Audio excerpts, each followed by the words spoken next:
we're gonna do the 12 Dogwood Lane one first, and just for everybody that's on, we have public hearings at 7:30, so we can't address or have those hearings until 7:30. So in the 27 minutes between there, we're gonna go through some other business, and one of those, the first one up is 12 Dogwood Lane. And why don't you just open up with your name? Thank you, Mr. Chairman. My name is Give us a Jim little Keys. brief. I'm an attorney here in town. I know I'm not dressed like one, I apologize. This is for my client who's selling his property at 12 Dogwood Lane in about 12 hours or so.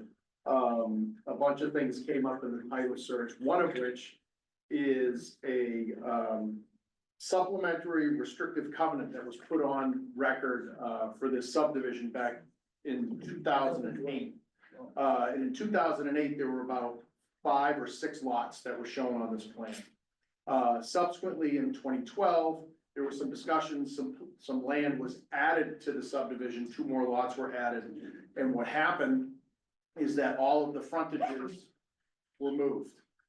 That caused a problem because in 2008, the restrictive covenant, one of which said that all driveways needed to be, each lot needed its own driveway, couldn't share a driveway, and each driveway had to be on the frontage of each lot.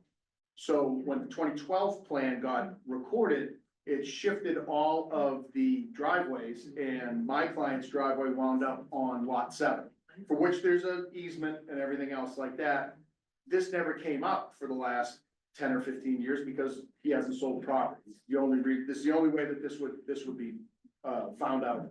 So what we're asking the board is to remove that condition from the supplemental restrictive covenant. I need to provide this to the other attorney. They need to record it at the registry of deeds, just releasing that one lot. All of these lots have been built. They all have their driveways. They're all on their properties correctly, except for Mr. Rose. That's about it. Yeah, and that's pretty much what I read. Warren, you were around then. Yes, I wasn't on the I was commission. there for the 2012 things. But yeah, I have no objection whatsoever to this. I mean, I understand why it happened, how it happened and everything, so I'm in favor of taking care of Dana. Dana worked for the town in many different capacities for many years. We should take care of it. Yeah, on the just the merits of what I read, it makes sense to do it. Yeah. You good, Ed? I have no problem. You get a motion? It just seems like, you can't catch everything. I will just leave the mic open here for anyone that has any questions on this. If anyone that has jumped on either Zoom or is here in the room, has any questions on this? Not Ed, you have a motion. I move the CPC vote to release 12 Dogwood Lane from condition 3 of the supplementary restrictive covenant recorded as book 50628, page 344 in the Middlesex South Registry of Deeds. Second, Motion is second, further discussion, hearing none, all in favor? aye. Aye. Excellent, thank you. Thank you. Does that need to get stamped by the clerk as well? It needs to be notarized. It doesn't need to be stamped. No. Okay. It's already notarized. I have, We just have to get signed, yeah. well, look at you. Skills. I have 2. That's why. Yes. I can go fall on my knees in front of Concom. Yeah. I think it'll be okay, Joe. We'll see how that's gonna be.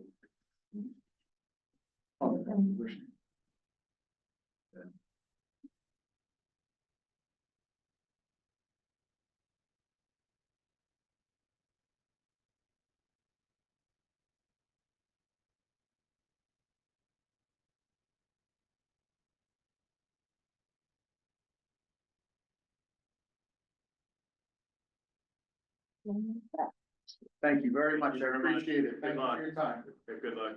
Thank you. I Danielle too, do you Yeah. want to just make notice to anyone Thank you, that's on, anyone that's on for Amber Road? Oh, Right. yes. So I'll just, again, for our residents on Zoom, as well as people in the room, anyone that is here for Amber Road that got continued, May, was it 20th? 20th, yeah, May 20th. We have to vote that.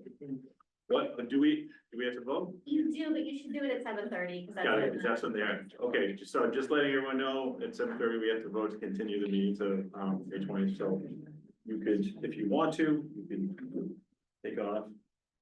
Let's see. And then we have meeting minutes, right? I'll do those.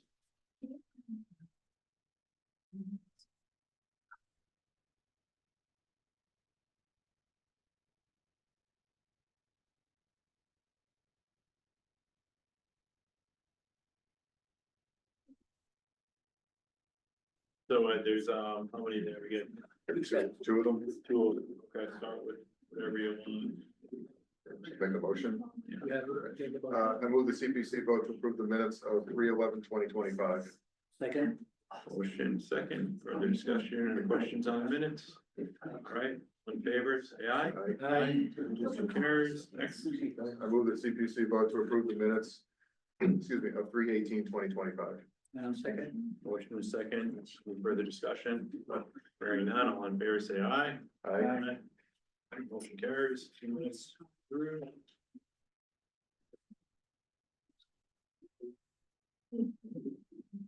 Right. Daniel, no ZBA, right? No, no. Okay. Cross that one off. Older new business, you want, while we have time?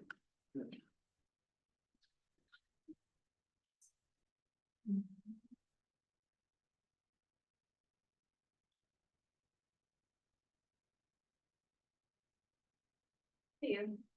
Night. All I'll right, be out until, let's see, April.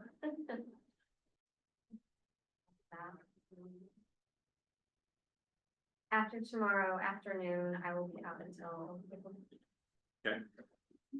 Um, fun. That's what you're having, I hope. Thank you. Let's see, meetings, are there any variations to meetings or are we just still first and thirds? Normal, Yeah, Right. so we won't be meeting May 6th because of the town election. Our next meeting scheduled is May 20th, unless you would like to schedule anything sooner. That's the date that Amber Road has requested to come back. okay, I got you now. There's Wasn't even nothing thinking else about right now. that, thanks. Have a chat. Hi Danielle, did they say the Amber Road Charles Street Boulevard project will be continued in the May meeting? I'll just respond. Yes, the request is to continue that until May 20th.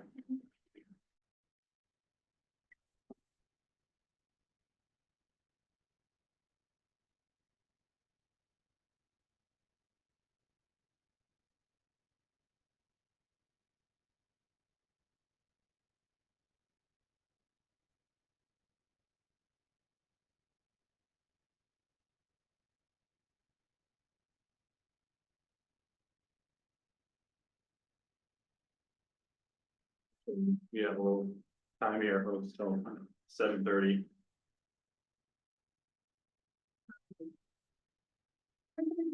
I know, this is usually when you go to that, right?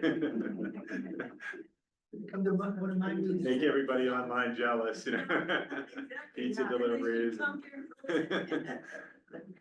why it was always fun. Dunkin' Donuts had to make a change. Yeah, bring all their goodies. Yeah, you can have a couple donuts, you know, just less than $50, or at least today so far. You never know about next week.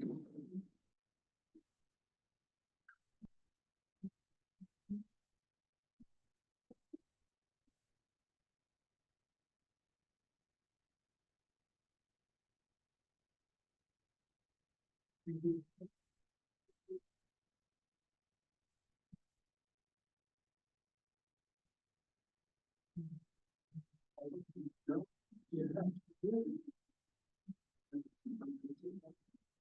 guys like to sign the little.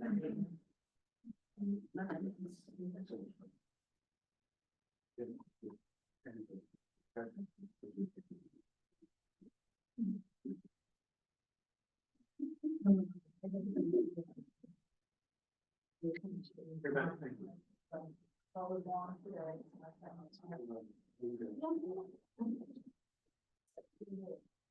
Okay, we will go down.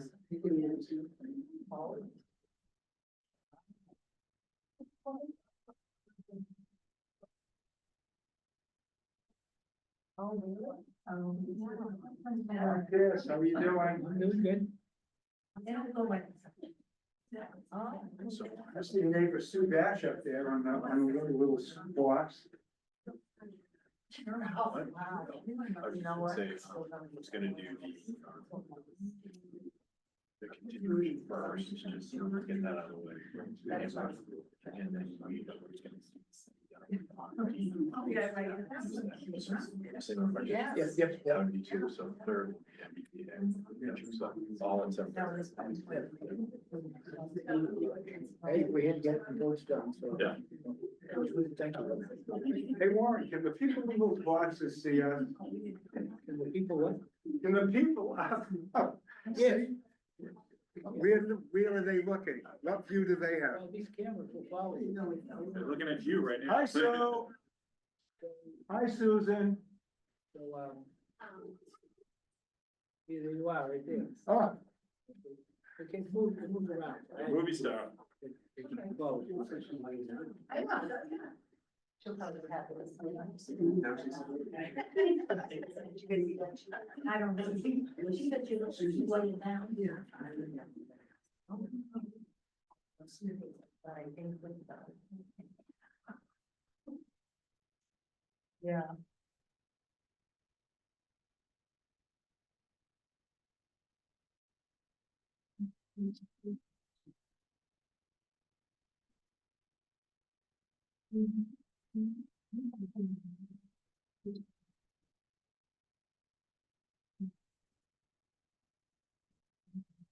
Yeah. oh, so easy.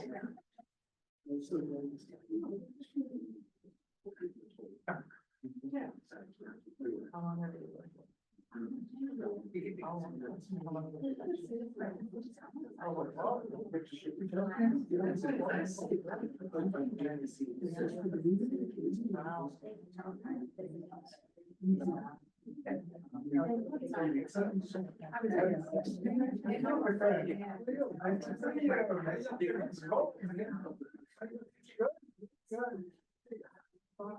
Nothing. Been working on cars nonstop. Doing videos. Yeah, just did a big show for Wilmington High School. I just started the show with the guys. Yes, I know, right?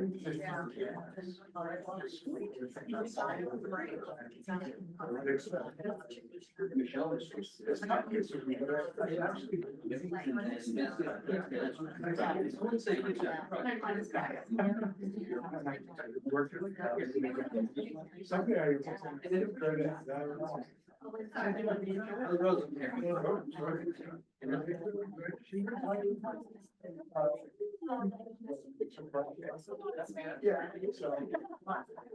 What did you about? In a couple months, we had custody. He has, doesn't even have a hot murmur. He doesn't. He brought the guy about a month ago.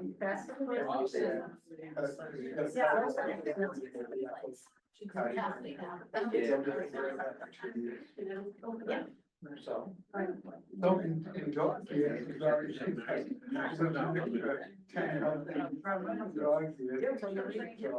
It's okay, I'm never here.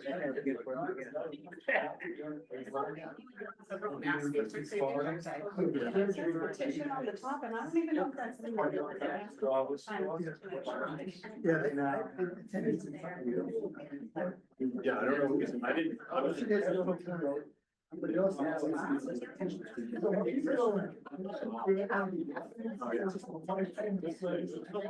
It shouldn't say citizen petition. That's for sure.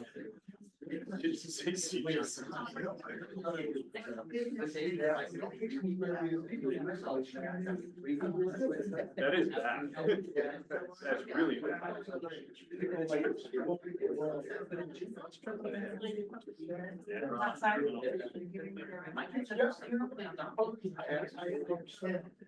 The only time I touch is when I put it, when I take it out. That's why I'm like, why am I doing this? It's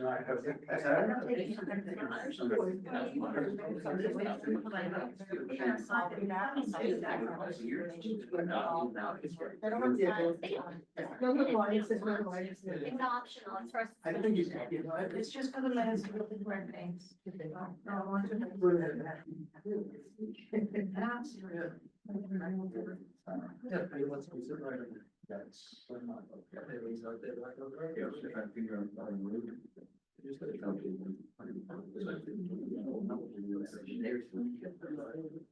So we gotta start scheduling public hearings to 7:15. Yeah, no. Honestly, Well, we have in the past. I think we're gonna have to. When did we start coming to 7 o'clock? Well, we did, that's been about 3 or 4 meetings, at least, right? And you went to.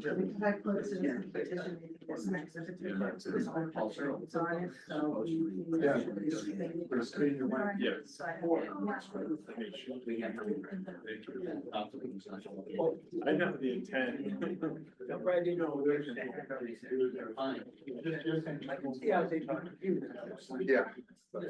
I might be a little hesitant. That's a key word right now. I'm sure this happens to me.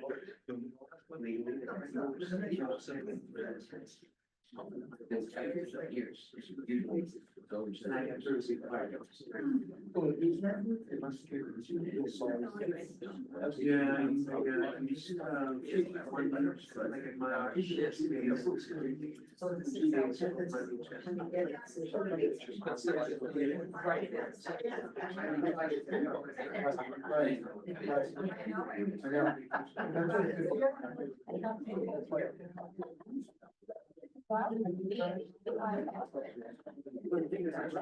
Yeah, right when I hit such, so you start reading the motion. No, no. We're doing that continuation one first, right? Yeah. I'm joking though, Ed, but I'll just open it just to say that, Yeah. you know. Warren, you're technically. You have to open it, but you're not, then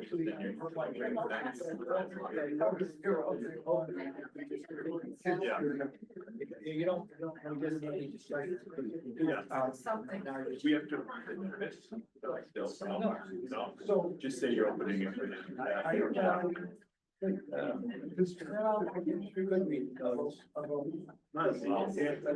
you have that notice? I don't have the notice here. And yeah. I have. I have the other two. The others. We have to read the meeting notes. Yeah. Right, that's why. We have to read the meeting notice if we're just going to. Or you just open the meeting. Yeah, we're just. You don't need to read the notices, you just have to. Thank you. It's something every day. The rules change. How do you? We got. Oh, that number gets.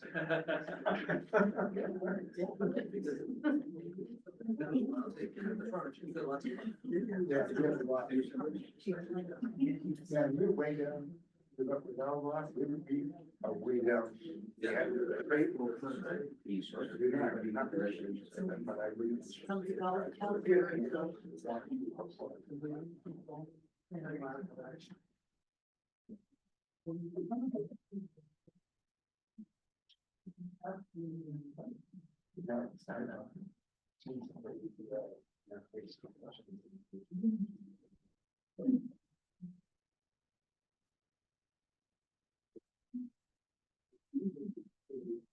Danielle, you know Shea Lane, I know they paved Shea Lane, looks like they're getting it already, so. It looks like they paved Shea Lane. So They get ready for, to ask for, they should be getting ready. They haven't actually asked for their final yet, but they should be. Yes.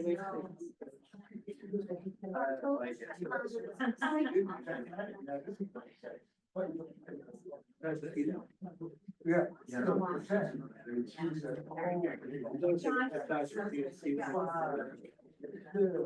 I mean, I hope they ask for it for October. Put it off. Pretty good. Yeah.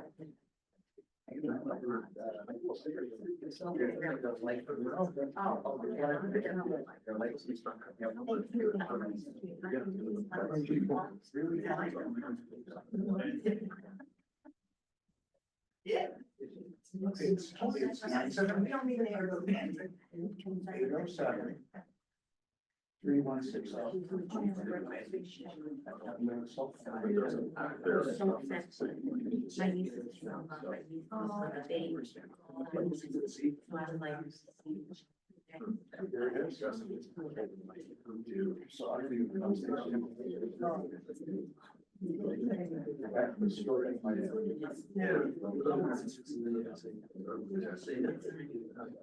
Well, so anyone who does want to speak, if you could leave your name and address just for Right. purposes of our minutes, that would be very helpful. No one has to sign it if they don't want to, but if you do get up to speak, it is very helpful for us, for our, minute taker to have a fresh phone. So I'm just gonna leave this here. Thank you.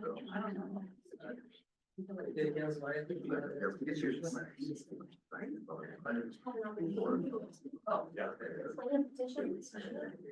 At 7:30. Oh, you mean here, if you want, I mean, yeah, when we. Yeah, they got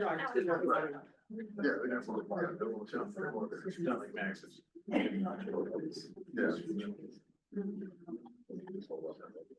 Yeah. I wasn't thinking that. I did sign it. Yeah. We'll kind of talk about it. Yeah. Just let you know.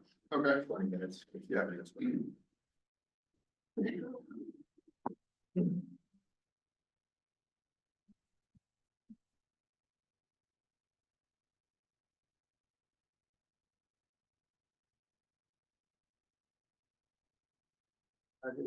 Alan, this is what you want to say. Oh. Thank you.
Something to that.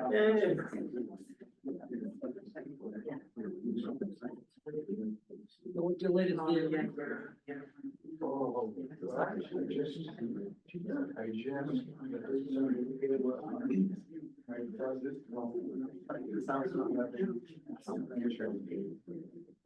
Yeah, my sister wanted to.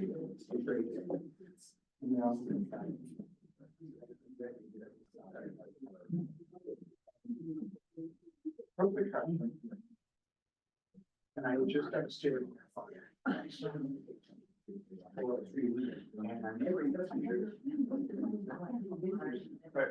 But then something else happened where she felt like it forced her to stop, she was pushing on the accelerating the car, just move, and she said, that's it, I don't know how to do it.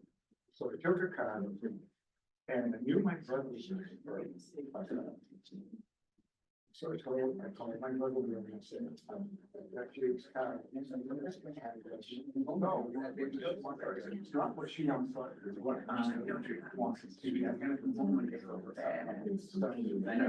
They're awesome.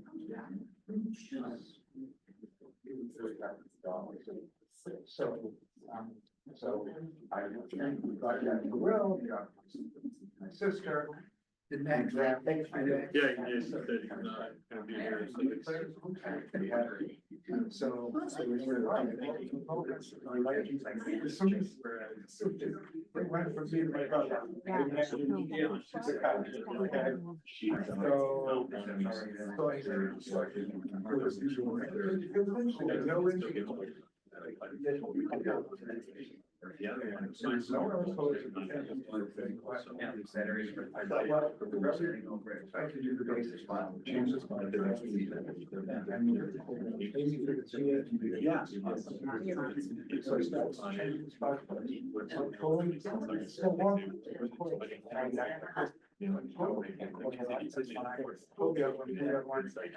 Change the spot.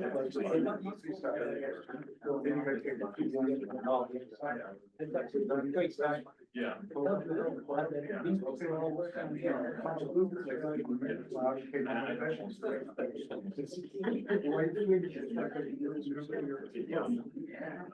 So it's good.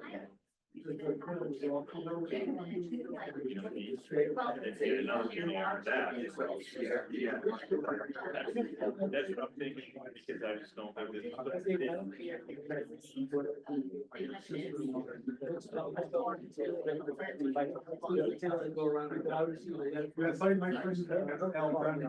friends. My street.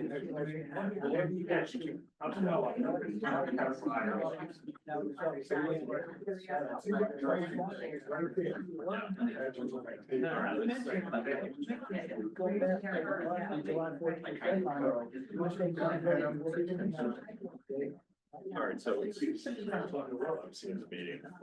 Just bring it up. So it's 7:30. All right, everybody, it is 7:30. And now proceed. We have 3 different items that are on for 7:30. I'm gonna do it in the following order. We get a continuation of Amber Road. But then get quiet. Yeah, we be quiet because they're very sensitive. They'll pick up all the noise. They can't hear if you guys are talking. Yeah, thank you. Thank you. We have 3 different pieces of business at 7:30. That's why we had to wait till 7:30 for the public notice of these hearings. And the first one is 249 Havel Street and Amber Road, or 7 Charles Street, the Amber Road project, and that's gonna get continued, or they've asked for that, so we're gonna just take a vote on that and continue that one, so that get that one out of the way. Go ahead. I move that the CPC vote to continue the public hearing for 249 Havel Street, 7 Charles Street, 30 and 31 Amber Road until Tuesday, May 20th, 2025 at 7:30 PM. Second it. Motion second, further discussion, hearing none, all in favor, say aye. Aye. Carries. So see you on the 20th of May. Next one up, we are going to do 12 Dogwood Lane. And then do you have a notice to read on that? Oh, not Dogwood, I'm sorry. I'm sorry. Yeah. RD. Thank you. The RD zone citizens petition, thank you. Should have checked this one off. Community Planning Commission will hold a public hearing on April 15th, 2025 at 7:30 PM regarding a citizens petition that has been submitted for inclusion in the June 9th, 2025 town meeting warrant. The hearing will be held at room 14 of the Town Hall, 235 North Street, and on Zoom, online, or by phone. Citizen petition proposes lowering the minimum lot area required in the Residence D zoning district from 120,000 square feet to 40,000 square feet. You're receiving this as a courtesy notice because your property is located in the zoning district in which the change is proposed. Oh, that's actually the courtesy notice, not the legal notice. Is the legal notice in there too? I'm sorry. There should be an actual legal. Both of them, it's not attached to this. Yeah, let's see.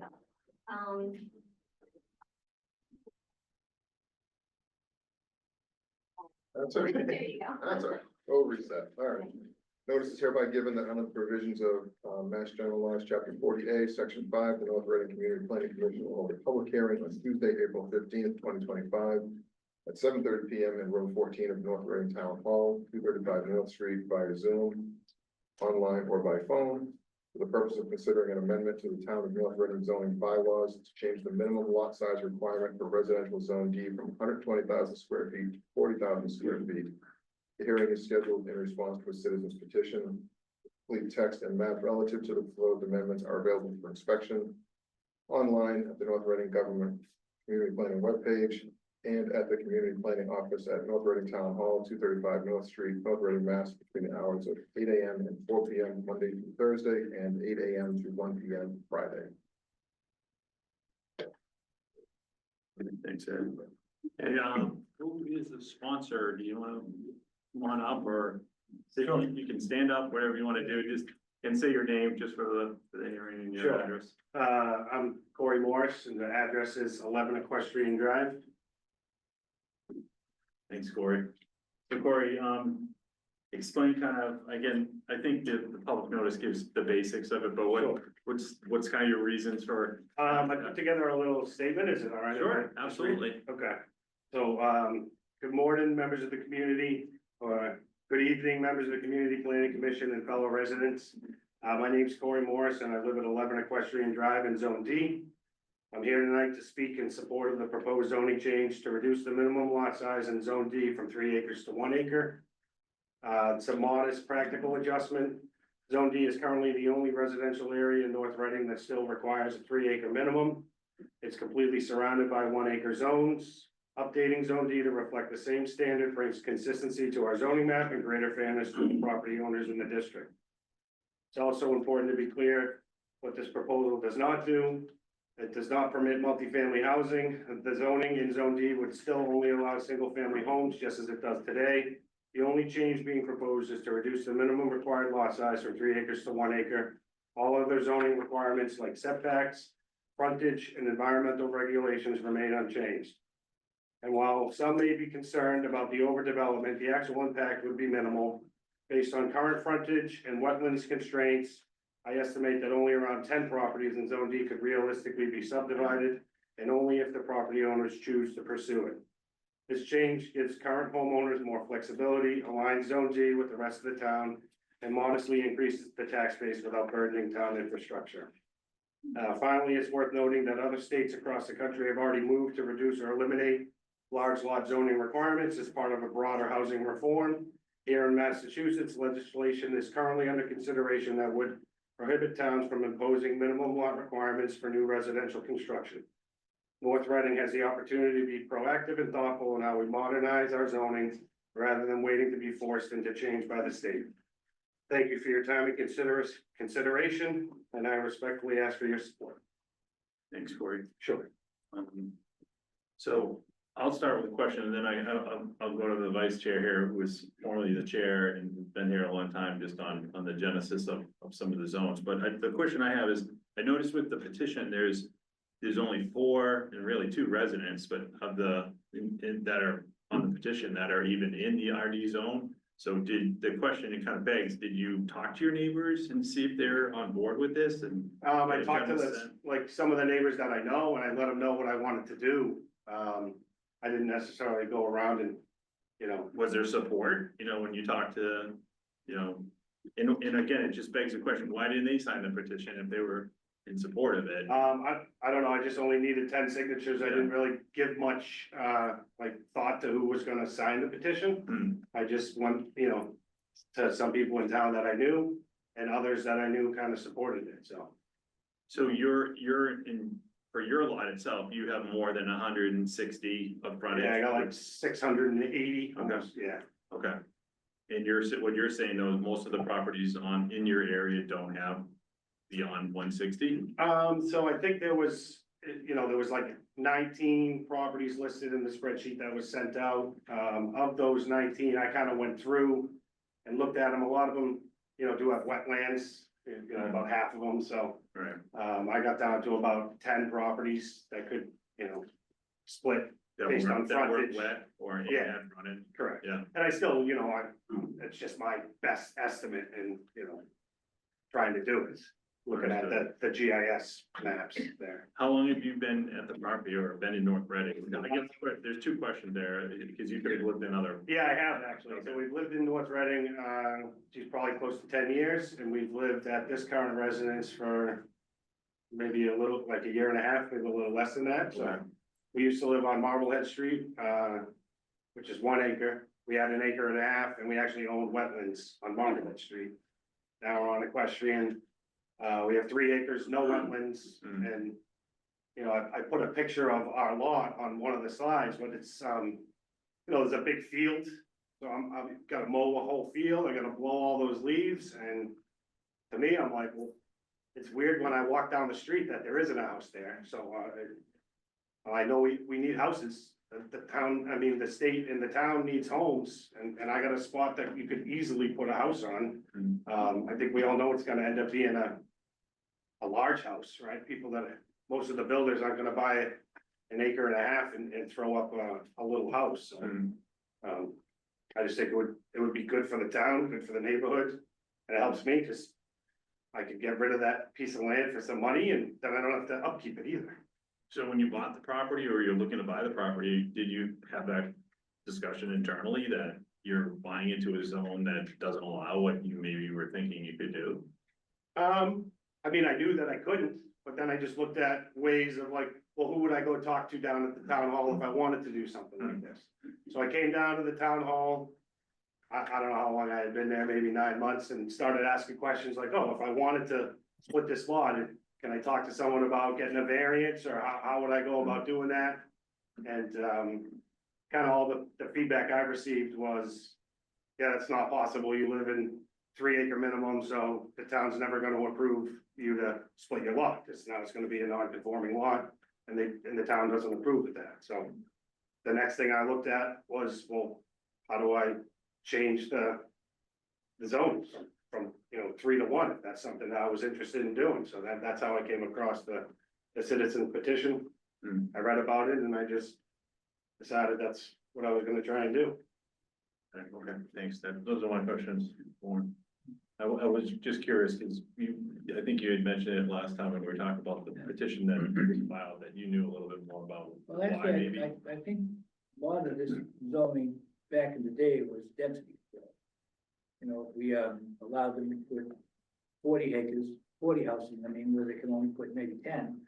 Then we wouldn't put so many kids in school, and at that particular point, we were looking at new schools and all the things that go with it, so it's got rather thinly veiled density control. I'm not sure if your numbers are exactly right, so, you know, but I would assume they're probably close. It looks like you've done your homework. So it wouldn't really affect the majority of the people in the town. However, it would affect the neighborhoods that you're talking about doing this in. So it may, other people that have the 3 acre lot that don't want to have it split up, may feel like you devaluing their property. So I don't know that myself, that I'm that opinion on it one way or another, because it doesn't really affect me, or it doesn't really affect the majority of the people in this town.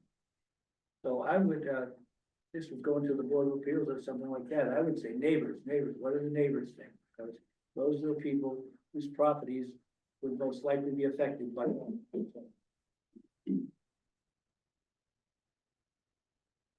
Helpful. Ed? I think, Dave, you had asked a couple of the questions you had referred to that I was interested in is that, you know, did you approach your neighbors and what's been their response to it? I did not walk around and knock on the neighbor's door and ask them. That's my concern is that, you know, what do your neighbors think about this? Are they on board with it? Are they against it? I mean, I would imagine the people that are gonna live across the street from where the house would be built would say that they're not in favor. Because now there's gonna be a house across the street that's currently a field and woods. But you didn't check with them, you didn't approach your neighbors? No, I didn't go knock on their doors and ask them if, you know, they were for having a house put in across the street from them.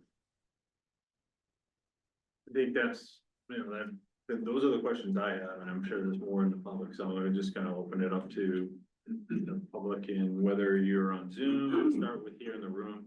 If anyone, is interested to, all you have to do is just say your name and your address very clearly, so Deb can put it into the, yeah, sure, come on up. And this will pick you up, this mic right here really too. Okay, So now you just, Scott Stimson, 251 Swan Pond Road. just go. I would ask the CPC to remember, or at least look into why residential D zoning was established specifically in this area and not other parts of North Reading. It was because I believe this was identified as a particularly ecologically important area in the town. It's land surrounding a public water supply. It's land adjacent to a public water supply with a large percentage of wetland. So I don't think this just affects the people in the neighborhood. You're talking about a change, an increase in density that could have an effect on a public water supply that will affect potentially tens of thousands of people in other towns, specifically Middleton and Danvers. When that residential zone was established, that was all woods. And they established zoning that didn't take the right of the landowners to build, but at least kept it at a level that would have a lower impact on the public water supply. And if anything, I think the importance of protecting this land has only increased over time with the greater water supply needs of growing towns around here. Last year, Middleton and Danvers both had to restrict water use because of droughts. And quite honestly, homeowners now have chemicals, that they use, put in their septic systems, and it's all connected through the groundwater, right, to Swan Pond, that, people hadn't even dreamt of, whatever number of decades ago that RD was established. So I would argue the argument for keeping a lower density in this area. If anything, it's only increased since when it was established, not decreased. Thank you. Thanks, I'm sorry, can I just make sure your name was? Yeah, Scott Stimson, STIMPSON. STIMPSON? Yeah, thank you. And you're 251 Swan Pond? Yeah. Anybody else? Hi, Yeah, just say your my name name and address. is Alan McCray. I live at 44 Kings Road, How do you spell your last name? MCRAE, And I'm sorry, the address was? 44 Kings Road. So, and it was interesting once saying that part of this might just be that we wanted a low density up there. But I would also qualify it that I have a 3.1 acre lot, and when I bought the lot, they didn't even know if they could get a septic system on there. So it's more than just, hey, let's keep people spread out. We bought the lot with the agreement that if you don't get a septic, we'll let you pick another lot, but there's no guarantee with 3.1 acres that you're gonna have a good septic system. And if you ever look at my lot, it's like 700, 800 feet long. And we're situated way down on one end of it. And the reason is because that's where we got a passable septic system. So I think that's one thing that should be said, that it's not just like some kind of, ideal thing that we want a super rural place. And one of the reasons that area was last developed is because it was all rocks. And my lot is largely an optical illusion. And you drive by and go, oh, look at the beautiful lawn and everything. But that is all broken rock, disguised by 6 inches of dirt. And I know, because I did it. I had a backhoe and dragged a chain link fence to flatten the soil out. So it really is amazingly rocky. They use so much dynamite, and that, I don't remember the number of tons of dynamite they used, but they had to explode 3 giant knolls of rock that crossed what is now Kings Road in order to have a road be there. So there's a lot of rock. And and consequently, there's, you know, there's radon is a something that you see up there as well, for that reason. But I just wanted to say that another concern that I would have would be that with a lot like mine, if I had 3 acres and you guys said, you know what, you could probably put a couple more houses on there. So we're gonna call it 3 house lots and we would like to charge you taxes on 3 house lots. So let's throw a couple more onto your tax bill. I wouldn't like that very much. So that's all I have to say. But a little history, because I was up there when the dynamiting was going on. Yeah, Dave. Good, Yeah, he's right, the soils up there are really, really tough, and, when One Continental built Kingsborough and all that, they didn't have to haul any road base in. They made it all right there by taking the ledge out, grinding it up and using it for road base, because there's so much ledge up there, so most of the lots were very difficult to get, to find a place to put a septic system, so you might break the lots down to 3 lots and find out you can't put a septic system on the other 2, so. Yeah, and I would add in as well, that if you go up to Bridle Way, that, in the records here in town, you'll see that there are a large number of experimental septic systems, because they couldn't have a real, regular, old-fashioned septic system. So supposedly, the town was, over these last 10 years, has been collecting data to understand whether they worked or not. I haven't heard anything, but it was supposed to be up to the top, those homeowners to go out there and take measurements to see if their septic systems were working.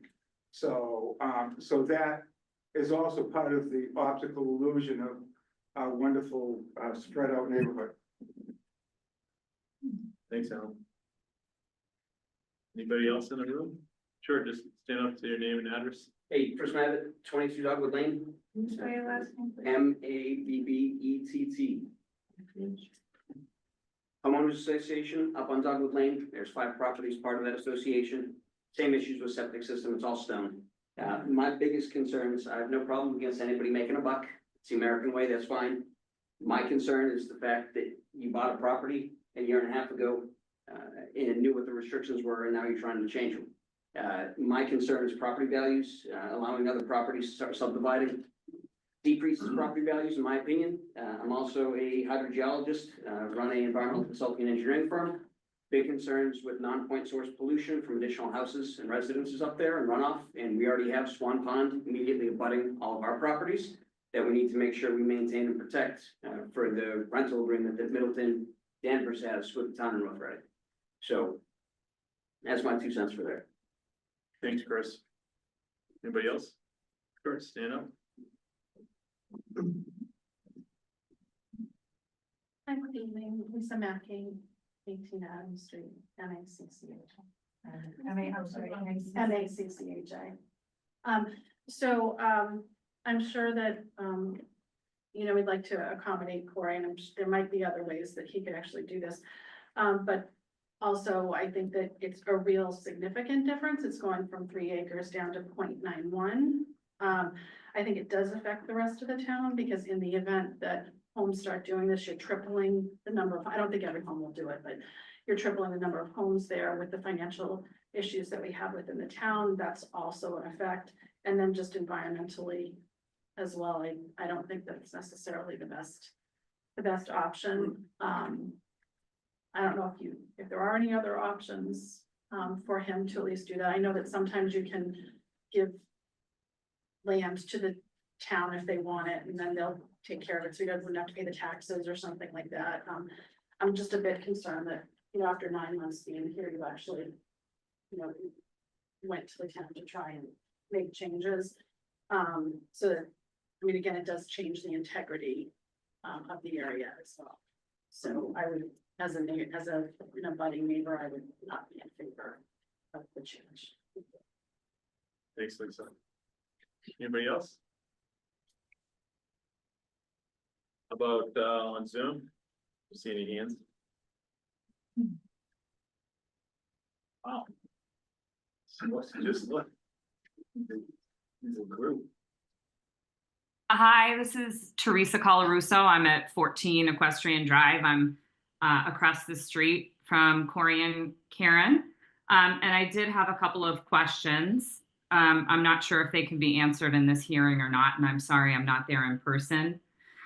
My first question was, how many total lots are there in Residence D zoning? And I don't know if anyone on the phone knows the answer to that. Is it, I think it's probably, it's over 40. Yeah, Teresa, Danielle's gonna check right now for us. Okay, Stand great. by. Good Excellent, question. thank you.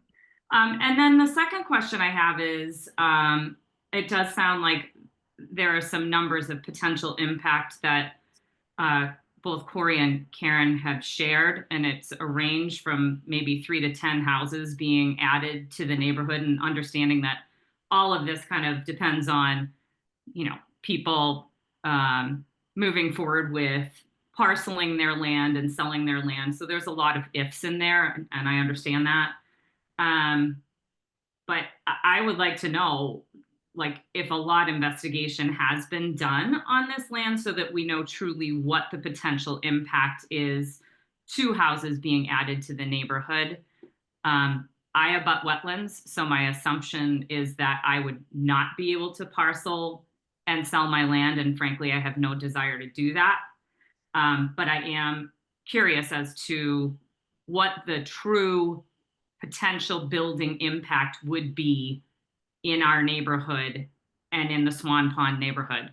I also echo all the concerns that were raised tonight around, the ecological, the water sources, and of course, selfishly, sorry, Corey and Karen, I'm nervous about the safety of construction vehicles being on Equestrian Drive when we live on a hill that people tend to speed on anyway. So those are my concerns, kind of safety, really understanding the impact in terms of how it would potentially alter our neighborhood in terms of population and number of homes. So if there's some assessment that's been done on that, I would like to learn more about that. Thanks, Teresa. Danielle, did you find out them? So there are 101 properties in the Residence D zoning district. I'm sorry, 116. Some of those are owned by the town. There are 101 that are privately owned. I did, at the request of the CPC at our last meeting, I just did a very basic zoning analysis, Yep. zoning only, to look at lot area and frontage to see what could be subdivided and put on record as a reportable lot. It appeared that 31 would be the maximum number in that scenario, but what we don't know, because we don't have enough information, is how many of those would be buildable.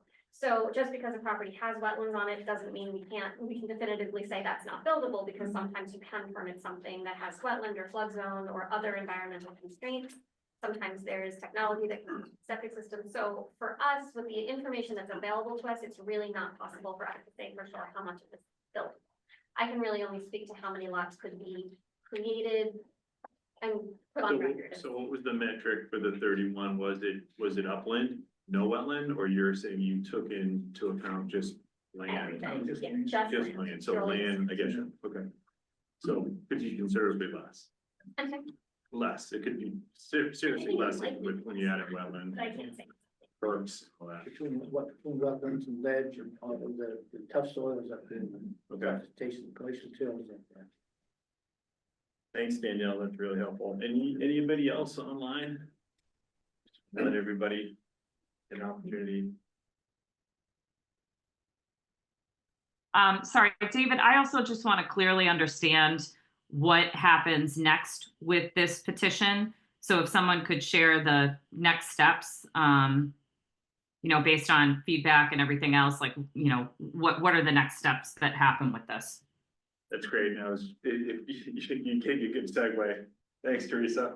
I think, since I'm not hearing from anybody else, but so it's a citizen, oh, there is somebody else? I just had one comment. Eric Barkley, I live at 6 Canterbury Lane. I've been in North Reading for over 30 years. And I specifically purchased in the area that I live in because of the zoning.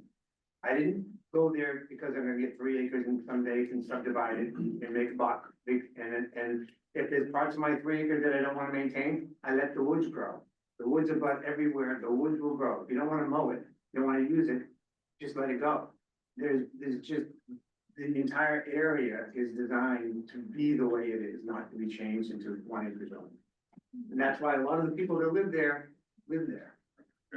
Thank you. I'm sorry, Eric, what was your last name? Beaver Boy, OCK. Audio? No, Put the video on if I have to, but I don't think you. how do I do it? I don't think you have to do that. How do I do it? We can hear you okay. If you're on the phone and you want to talk, we can hear you. Can you hear me right now? Yep. Oh, good. Hi, I'm Susan Murphy. I live at 2 Bishops Way. I have one of the largest lots in North Reading. My lot is over 6.5 acres. I lived here for 30 years. And one of the reasons I bought here was because I wanted that rural environment. I wanted that rural feel. Now, I don't think my lot is able to even be subdivided because we are, like many of the people in this neighborhood, on the corner of the lot, because the rest of the lot is conservation land or wetlands. So I have like over 600 feet of frontage on my street. And I am concerned about losing the rural feel of this neighborhood and what we came here for, and having it become much more dense than what we bargained for.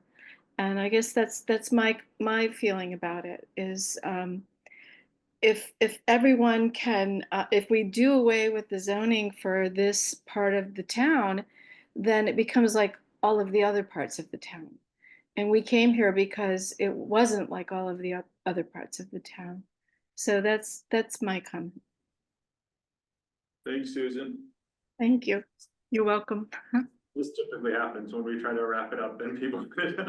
So it's okay. If I could interrupt too, I'm sorry for coming in so late. My name is Charlie Barvis. I live at 12 Equestrian Drive, across the street from Corey. And the zoning petition deeply concerns myself and my wife. We too moved to Equestrian Drive about approximately 30 years ago, precisely because of the zoning regulation requiring 120,000 square foot lots. The open fields, properties, trees, conservation forest settings. That's why we came here, to raise our family. And there are conservation property and wetlands around here. Like Mr. Allen said earlier, I'm concerned about perking for sewer systems in these lots. It's difficult. There is radon issues. And to even consider subdividing these lots, I think, is a very terrible idea. Thank you. Thanks, Charlie. Hello, can Anybody you hear else? me? Hello, can you hear me? Sure can. Hi, my name's Melissa Driscoll. I live at 6 Equestrian Drive, and I want to welcome Corey to the neighborhood. I've been here since '01, over 20 years. And I did talk to some of our neighbors. I live downstream from you on 6 Equestrian Drive, right near a running stream of water. And I have a lot of concerns about this. The reason I moved with my family to North Reading is because of the 3 acres and the beauty. Our street is the most beautiful street in the town in the next 2 weeks when the pear trees bloom, and is just an absolutely gorgeous place to be. Everyone enjoys the neighborhood and walks around, and it is just a beautiful place. But there is a pond behind the property, 11 Equestrian Drive. And also that water leaches down through the side of my property and also 4 Equestrian Drive, and then down in through Lindor Road. I have experienced several times where the flood of water has expanded over into my property and the abutting property for Equestrian Drive. because of, you know, the runoff, because of all the rain and things like that. So at times there is very little water, but at times there is also lots of water. I have huge concerns about the flooding in my property because this gentleman is trying to build another home essentially on you know, the property above me. So I have a lot of concerns about that. This is all conservation land. The reason myself, my family, and all my neighbors moved here is because of the 3-acre zonage. So those are just my concerns, and I plead with this committee that, you know, we keep North Reading as beautiful as it is and not subdivide the whole town so that someone else can make a buck. Thank you. Thanks, Melissa. Anybody else? Great, thanks. How you doing? I'm John Pasquale, 10 Adrian Drive, North Reading. I grew up in town also, and I bought a pass-through and equestrian up on Adrian Drive and Lenny Crusoe subdivision, and a few other ones up there. They're all primary 4, 5, 6 acre lots. And none of in which, when I developed part of the land, it was subdivided. And I think what you're trying to do there is gonna change the characteristic of the neighborhoods and stuff, and you may want to check that, well, you may be able to interrupt them there, but I think Bruce Wheeler tried to do that initially when he was doing the subdivision with Habitat. I think they tried to get that to be a buildable lot, and they were shot down 20-something years ago. Yeah, that's because the law wouldn't allow him to do it. Yeah. I mean, But I think, because I don't think he tried to sit a petition, you know. no, I think you're right, but I think they did try with that, and I think Melissa Driscoll had a point when the wetlands behind it. I thought that even got to a point where they even tried to perk it, because I did a lot of work in the subdivisions, the trees that she's talking about, and the areas like that, but I'm pretty sure that was looked upon to try to get that to be a lot, and I know how they build, and he's a great builder, and if he could have put a house there, I think he probably would have put it on, and the time in there with the engineering, I don't know if it was Hayes, it was doing some of that back there. I'm pretty sure that was not a buildable lot back then, so maybe something, you can check it out, just so you don't get more money. That's all I have to say. Thank you. Thanks, John. Anybody else? Yeah. I think there's a theme tonight too with both of the citizens petitions, and I'll get into, and Danielle will help me too with the procedure, especially just for this one, and then we'll get into the other one, but it's been, you know, I'm going on 6 years doing this, and seems to be 2 groups of people in town. This is observational, but there's the people that like either want to move into the town or they stay for the way the town is. And then there's people that want to move into the town, or they're in the town and they want to change to be the way the town could be. And it seems like that's the struggle that goes on all the time and what's in front of us all the time. And that's what I think this zoning change represents. I'll just get into, you know, what the procedures are right here is we are not the sponsor of the petition, it's a citizen's petition. So this is the first one I've ever had, you know, on the CPC, but as I understand it, and Danielle can correct me, we're being asked to vote on it, whether we would support it or not. The select board, I believe, also will do the same, or they don't have to do that? See Steve behind. Generally, On any citizens, right? Like it's whether or not you would recommend, basically, so. Well, what you're gonna vote whether or not to recommend it. Right? You can choose to vote to recommend or not recommend or pass over or whatever you Right. like. You can choose to make that recommendation to town meeting, but ultimately it is town meeting that votes. Right, and so you'll make that recommendation either at town meeting, but what I'm saying is I think we'll vote on that tonight, whether or not we recommend, we'll just take that vote. But either way, I want the public to know it still goes to the floor, as I understand it. So it's not like our vote of yes or no, whatever, is just the CPC's position on it. It's not necessarily thumbs up or down as it does not move to the floor. It will still go to town meeting and be voted on by the public, so the residents. So I just want to do that housekeeping. If we don't have any questions, I'll close the hearing. And you want to do a motion? We have one. Well, it just says the CPC, I move that the CPC vote to recommend, not recommend, or pass over the article of town meeting. But I didn't know which one you were going to pick. Yeah. Well, I mean, we can just kind of do a roll call here, I mean, and then we could do it more officially, but I agree with everyone that I've heard, there's just. There would have to be a study on the impacts, you know, if I was even to be at all comfortable, but I tend to go with the majority of the people that own properties, and if they're not on board with it, that's where I stand. So I'm a no, you know, so more. I think that it might not be as easy, even if you could get that far, it might not be that easy, because again, it's the ledge and the soils and everything are tough, so. I would prefer to leave it as it is. I think the decisions that were made in the past were correct, as John pointed out, that it's not the first time we did it. So I would say, leave it the way it is, so I'd leave it on. Yeah, I mean, obviously the overwhelming response has been opposed. There was not one of your neighbors or neighborhood people that spoke in favor of it, so I'm a no. George again?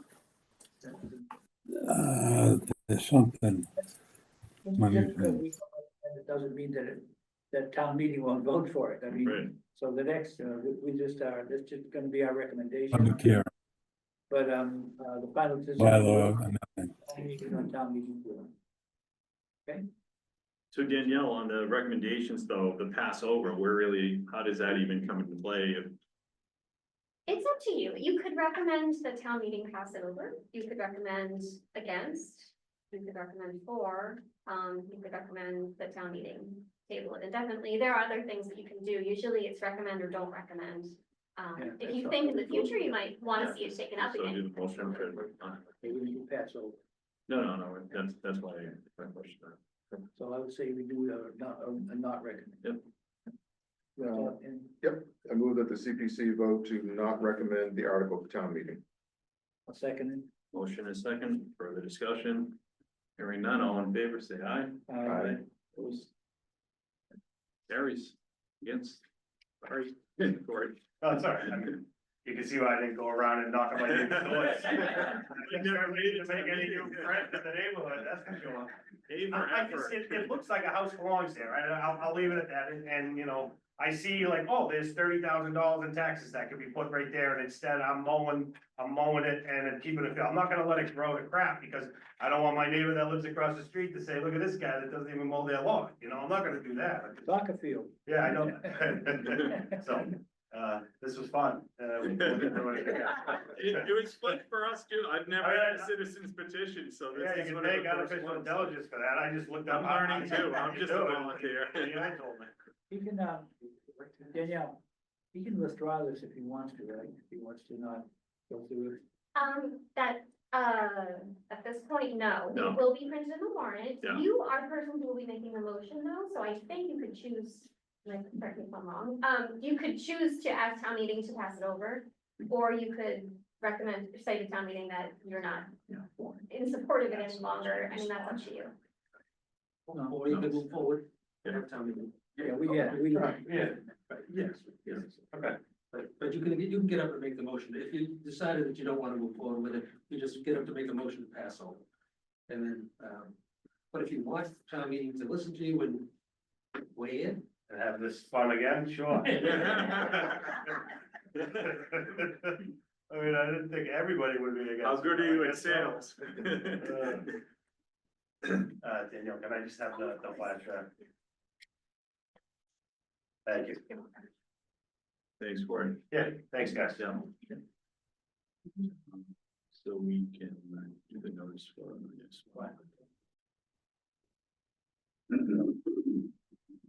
Notice is thereby given that under the provisions of Mass General Law, Chapter 40A, Section 5, the North Reading Community Planning Commission will hold a public hearing on Tuesday, April 15th, 2025 at 7:30 PM in room 14 of the North Reading Town Hall, 235 North Street, via Zoom, online, or by phone, in response to submitted citizens petitions for the purpose of amending the code of the town of North Reading zoning bylaws in order to meet the requirements of Mass General Law, Chapter 40A, Section 3A. Changes include creating a new zoning overlay district, Lowell Road multifamily overlay district encompassing the following parcels: 100 Lowell Road, map 14, parcel 9, 104 Lowell Road, map 7, parcel 2, where multifamily housing will be allowed by right sufficient to meet the requirements of Chapter 40A, Section 3A. and establishing new regulations for that overlay district. Additionally, the public hearing will address amending the date of the town's updated zoning map and clarifying the languages describing site plan review processes to confirm that site plan review follows a special permit process but is not discretionary special permit. The complete text and map relative to the proposed amendments are available for inspection online in the town of North Reading website and at the community planning office at North Reading Town Hall, 235 North Main Street, North Reading, Mass. Between the hours of 8 a.m. and 4 p.m. Monday through Thursday and 8 a.m. to 1 p.m. Friday. Thanks, Ed. I want to get out to everybody too. As they can see, there's 2 empty seats here tonight. This is a required public hearing on the subject, but I am not gonna, we're not gonna do a vote, and we'll probably have to put it to the May 20th one, Danielle. I just would prefer, what's different than the first petition is this one, a vote for, say a vote no, as we learned, I think today, right, from KP Law, you wouldn't be allowed to be voted on, or am I wrong in that? Yes. And that's why I want to make sure, like, I don't want to have just 3 people vote on something that's that important. There are 3 articles that have been submitted. Yep. The one relating to Lowell Road, which is the main Yep. article, town council's opinion, which is in your file, and online for the meeting, states that because there were some additions made to it from the last time town meeting voted, you know, the cap of the number of units plus the explicit allowance of 55 plus housing, that was different enough that it's not reliant on the CPC's positive recommendation to come back in because it's no longer a repeat petition with those provisions. That was town council's opinion. Okay. So you can vote any way you want on recommendation on this. You can vote tonight or not. Right. The warrant article relating to the map date is definitely different because it's a different map date. So there's no question about that one. Right. The article relating to site plan review language is identical and it would be considered a repeat petition. And so if the CPC were to make a recommendation against that one, that is one that would not, according to town council's recommendation, should not be voted at town meeting. However, town council's opinion also was that even without that article, it may well be possible for the state to grant compliance to the town for 3A because it may not be considered to be strictly necessary. Okay. If that makes sense. No, it does. Thanks for that. With that said, so that's really helpful to know that it's not completely hinging on the vote here, but I feel uncomfortable with, we have quorum, but I'd rather have all 5 members. So, hang on, Jeff, you're not recognized right now. I have a point of order. Go ahead. You have a quorum environment here, okay, with the select board. You have 2 members on the select board here, and you have a select board member on the screen there. Okay, so I think. They're not voting, Jeff. So This is a CPC meeting, so. I understand that, but then it's a quorum environment. If they ain't get involved in the conversation, you have a concept of. I don't see the context in it as far as it relates to the vote. What I'm referring to, Mr. Yule, is I'd rather have all the members vote on this. Well, I understand that. I'm not questioning that. All I'm saying is you have a quorum with the select board present at a public Yeah. open meeting. I understand who's the select board members. I'm referring to our commission, the meeting we're in. I mean, That's a, yeah, what he's talking about is there, yeah, Sorry. yeah. is that there are 3 select board members here. Select board members, and so that's a quorum for the select board. Okay. So, I believe that as long as one of them doesn't speak, I think that's, that if the 2 of them, 2 others can. I think as long as we don't deliberate, but that's Right. really up to the. Yeah. Select board members. So I just want, the point of Okay, order, is that your point? Yeah, my point is that, Okay. I mean, if all 3 will get involved, then We gotta got be a problem, right? Well, yep. That's what I'm referring to. I I think agree, so. I dealt with it. Thank all you. right, I appreciate the interruption, but and to confuse people online or in the room, I just want to understand. You're bringing a point of order that should have been brought after I made my point. My point was about the quorum here, and we have a quorum here to vote.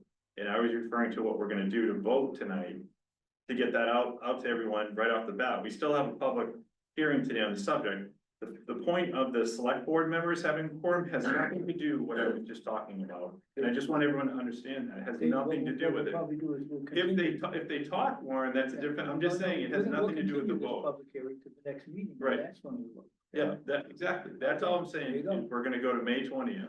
Yeah. So just, that did not help I just think that confused people as to what, that had nothing to do with what I was bringing up. Okay, all right, so we'll just open up. So Danielle, do we first start off with the, explanation, or did, it was kind of like the public notice kind of describe what it is? Do we have a presentation? Because it's the same proposal, basically, I know, with just, but Mr. O'Leary brought this citizen. okay, so Mr. O'Leary, you're He has the gonna, option of do a- coming up and doing a presentation. Is that something you want to do? I'd like to. yeah, Okay. Yeah, go, well, please it's step up. his petition, so he can talk to it.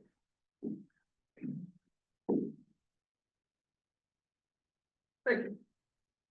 Yeah, first of all, would like to state, I'm a reluctant petitioner. I had no intention of filing a citizen's petition, to address this issue.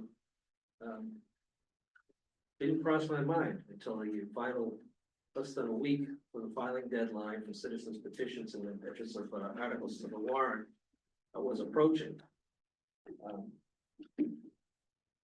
It was my expectation and some other people's expectations that either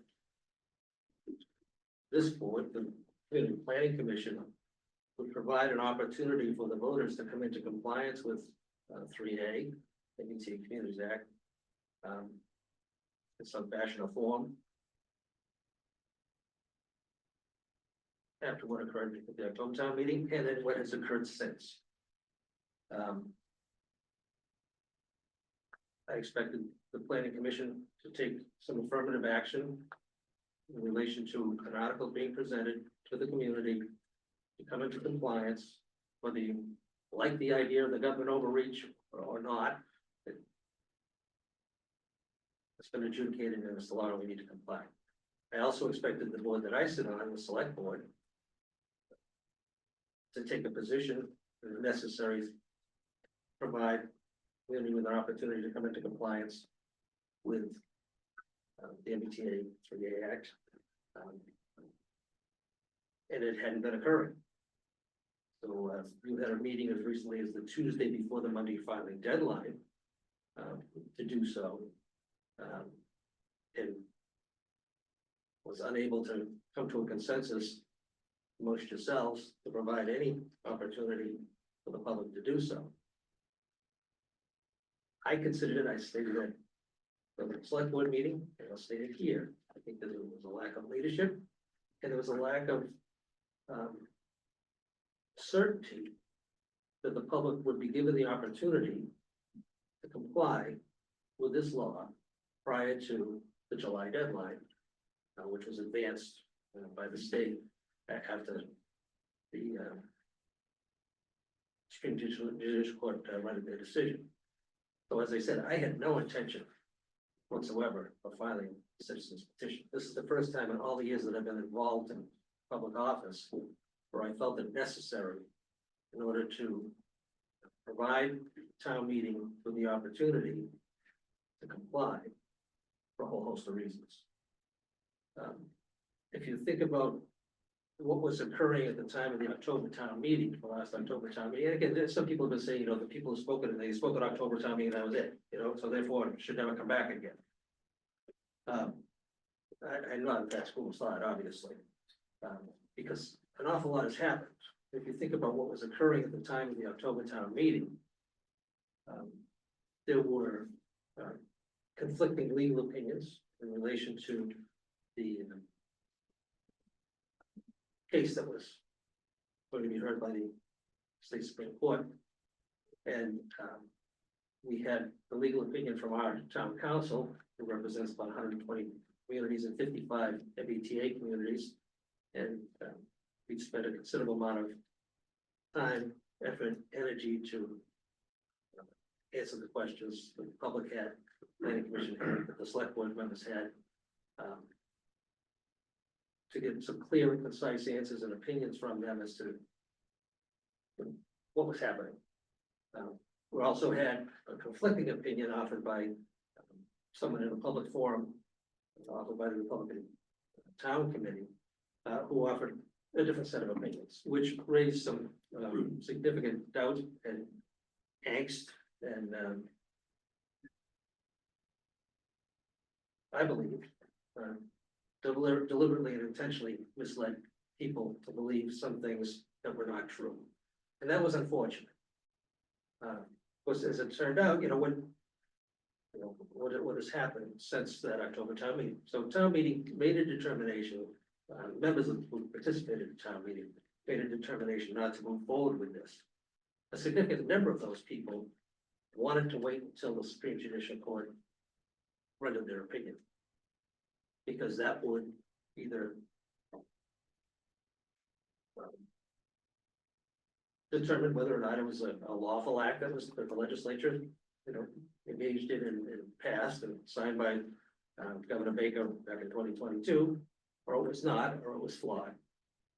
And if you recall, our town council at the time, back in August, I believe, was asked that very question. What do you think of the likelihood of success? Because you never know what the judge is going to do or what the court is going to do. However, they stated quite clearly that they believed that the law would be upheld.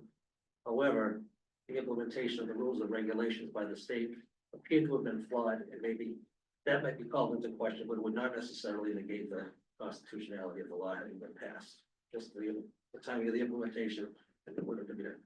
Well, as it turns out, town council was spot on with his opinion and with his guidance and with all the answers that were given by him or by council in relation to a whole host of questions, such as, the over 55 being impacted, which it would not be, as to whether or not the state was looking to overrule the agreement between the owners of those residents at Martin's Landing and the developer, and the deed restrictions of the 55 and older had nothing to do. The law was not impacting that at all. So all of this has proven to be true. And again, it's unfortunate that people were misled, and again, whether it's intentional or deliberate, or they believe this other fellow who was rendering his opinion, who has not had a very good track record of going before the state Supreme Court and winning any cases. He's had several losses and continues to have losses since we talk about it today. So what's happened since October? The SHG made a ruling. As I said, town council was spot on. So it is constitutional.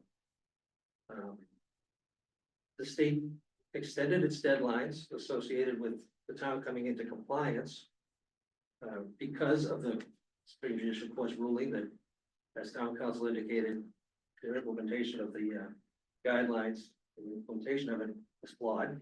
So they had to do something else before it could be enforced. So they're in the process of taking care of that now and extended the deadline to July. The legislature, their posture and positioning has changed significantly, where as they're earmarking discretionary funding for grants, they're doing it with the caveat that communities need to be in compliance with state law, just like compliance with the state law. It is absolutely directly targeted towards the MBTA community, the 177 communities there.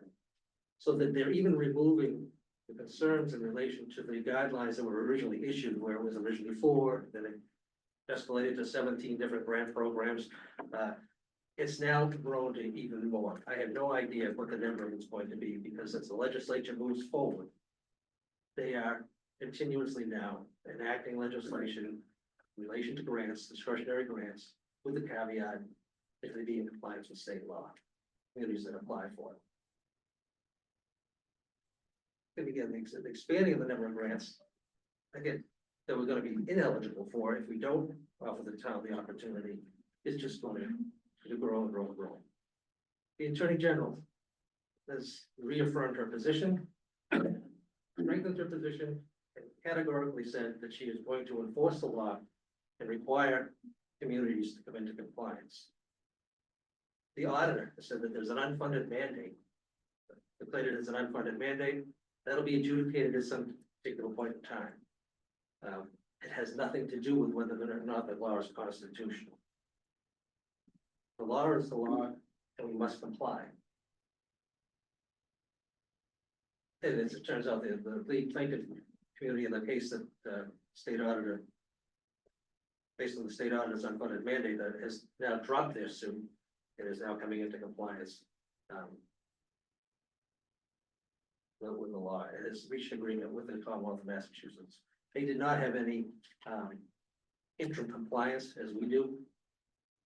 The community did not, so their situation was a little bit different. They were already out of compliance because they hadn't done anything and they didn't submit an action plan. So they have now submitted an action plan and now are considered to be in interim compliance. So that's what's happened at the state level. You know, what's happened locally, you know, since the October town meeting. After the Supreme Judicial Court's ruling, that, you know, that it's legal, the select board had to take some action. Planning Commission needed to take some action or some consideration as to what this really means.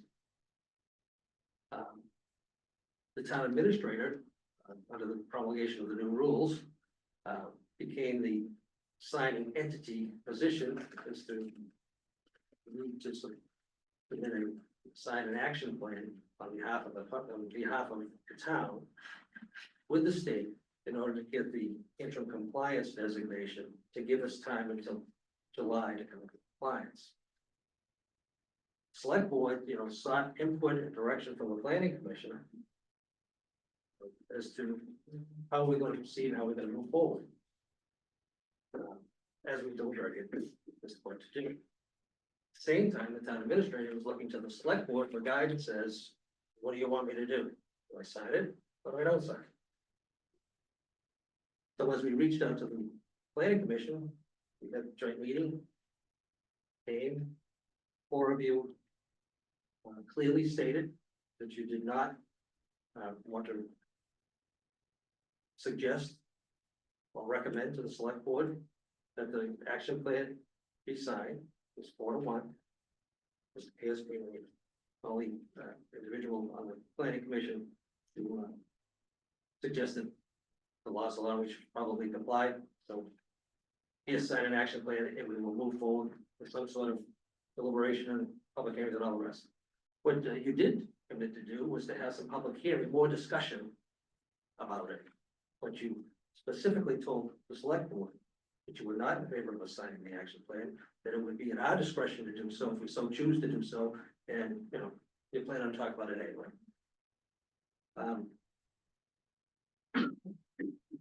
The select board that evening took into consideration your input and your position. Some of us disagreed with it, and I still disagree with it. Mr. Studo, our chairman again at the time, believed you that you were going to have some additional public hearings. And I believe, and I don't mean to put words in his mouth, was hopeful that you would come forth with some sort of a recommendation, whether it be the same proposal, a different proposal, but some other proposal for town meeting to consider in order to come into compliance. He had more faith in me than I did, I'll be honest with you. So can I stop you right there? So you're saying we didn't do that and hold a vote here? No, I'm saying Okay. what I'm saying is, I did not. We did. Okay, I'm just, no. you seem to be going that way. No. What I'm saying is, I did not believe that you were gonna come to any conclusion and recommend passage of any new zoning bylaw, recommend passing zoning bylaws to come into compliance with 3M. I did not have the feeling that was going to occur, but we had 4 members of your commission, including yourself, saying you weren't even going to opine or recommend that we sign an action plan to come into compliance. Because if we did not sign that action plan, we would have been out of compliance, and grants that we currently have available to us, being in interim compliance right now, would not be on the table. at all. We also would run the risk of spending more money on legal fees to defend our position, defend the indefensible in relation to non-compliance with the state law. I mean, this is when I'm having a very difficult time, and this is why, for the first time in all the years I've been involved, I said, I can't believe I have to put forth a citizen's petition in order to get before you to even consider giving town meeting the opportunity to come into compliance. I mean, I'm at a loss. I'm at a loss. But that being said, so what's happening here is that the select board, 3-2 vote, voted to proceed and instruct the town administrator to sign an action plan, which she didn't, which got the town the designation of basically interim compliance. So we're safe until July. And then between now and July, the state will get their act together and get their rules promulgated appropriately and do what they had to do. Between now and then, you know, at some point, there'll be a designation as to whether or not it's an unfunded mandate or not. But as far as the unfunded mandate goes, the auditor's office, it has no bearing on this, whether or not the law is legal or not. It's just a question of who's responsible for covering the costs associated with getting the zoning bylaw in place. Those costs have nothing to do with impact on the community. If the property owner so determines that they want to exercise their right under the 3A to do something else, whether it be put in a pumpkin patch or put it in a housing development. It has nothing to do with it. It's what did you have to expend in order to come into compliance? We've spent $28,000 in legal fees. That's what we spent, $28,000 in legal fees to come into compliance. This particular point time. Your town planner is on the payroll. Part of her job is to do some of the stuff. The town administrator is on the payroll. You know, maybe they spent some additional time and they would divert their attention to this rather than something else. And maybe we can make an argument that part of their salary is eligible for reimbursement from the state. But that's it. You know, so the auditor's unfunded mandate thing has nothing to do with compliance with the law. It's just a question of who's going to pay for the town's costs to do so. And if the legislature so desires, they can just smack down the law and exempt themselves. So it's a non-issue. And as far as the legal challenges that were put forth, they were mostly done by communities that are not in compliance, not in interim compliance, and in a totally different situation because they're looking to defend themselves. And part of this suit says, you know, they want to cover all the unforeseeable expenses that are going to happen should someone decide to develop their land and exercise the property owners decide to exercise their right. The likelihood of that prevailing is slim enough. And in the interim, since that time period, since the SJC made the determination, the select board, the majority of the select board, I was in the minority, moved to instruct town council to prepare to join that lawsuit. We spent thousands of dollars to do that. And in this particular juncture, we decided not to move forward, but unnecessarily. This is already costing us. So what we have is, right now, we have $840,000 worth of grants that we've applied for and actually been okayed for because of our interim compliance.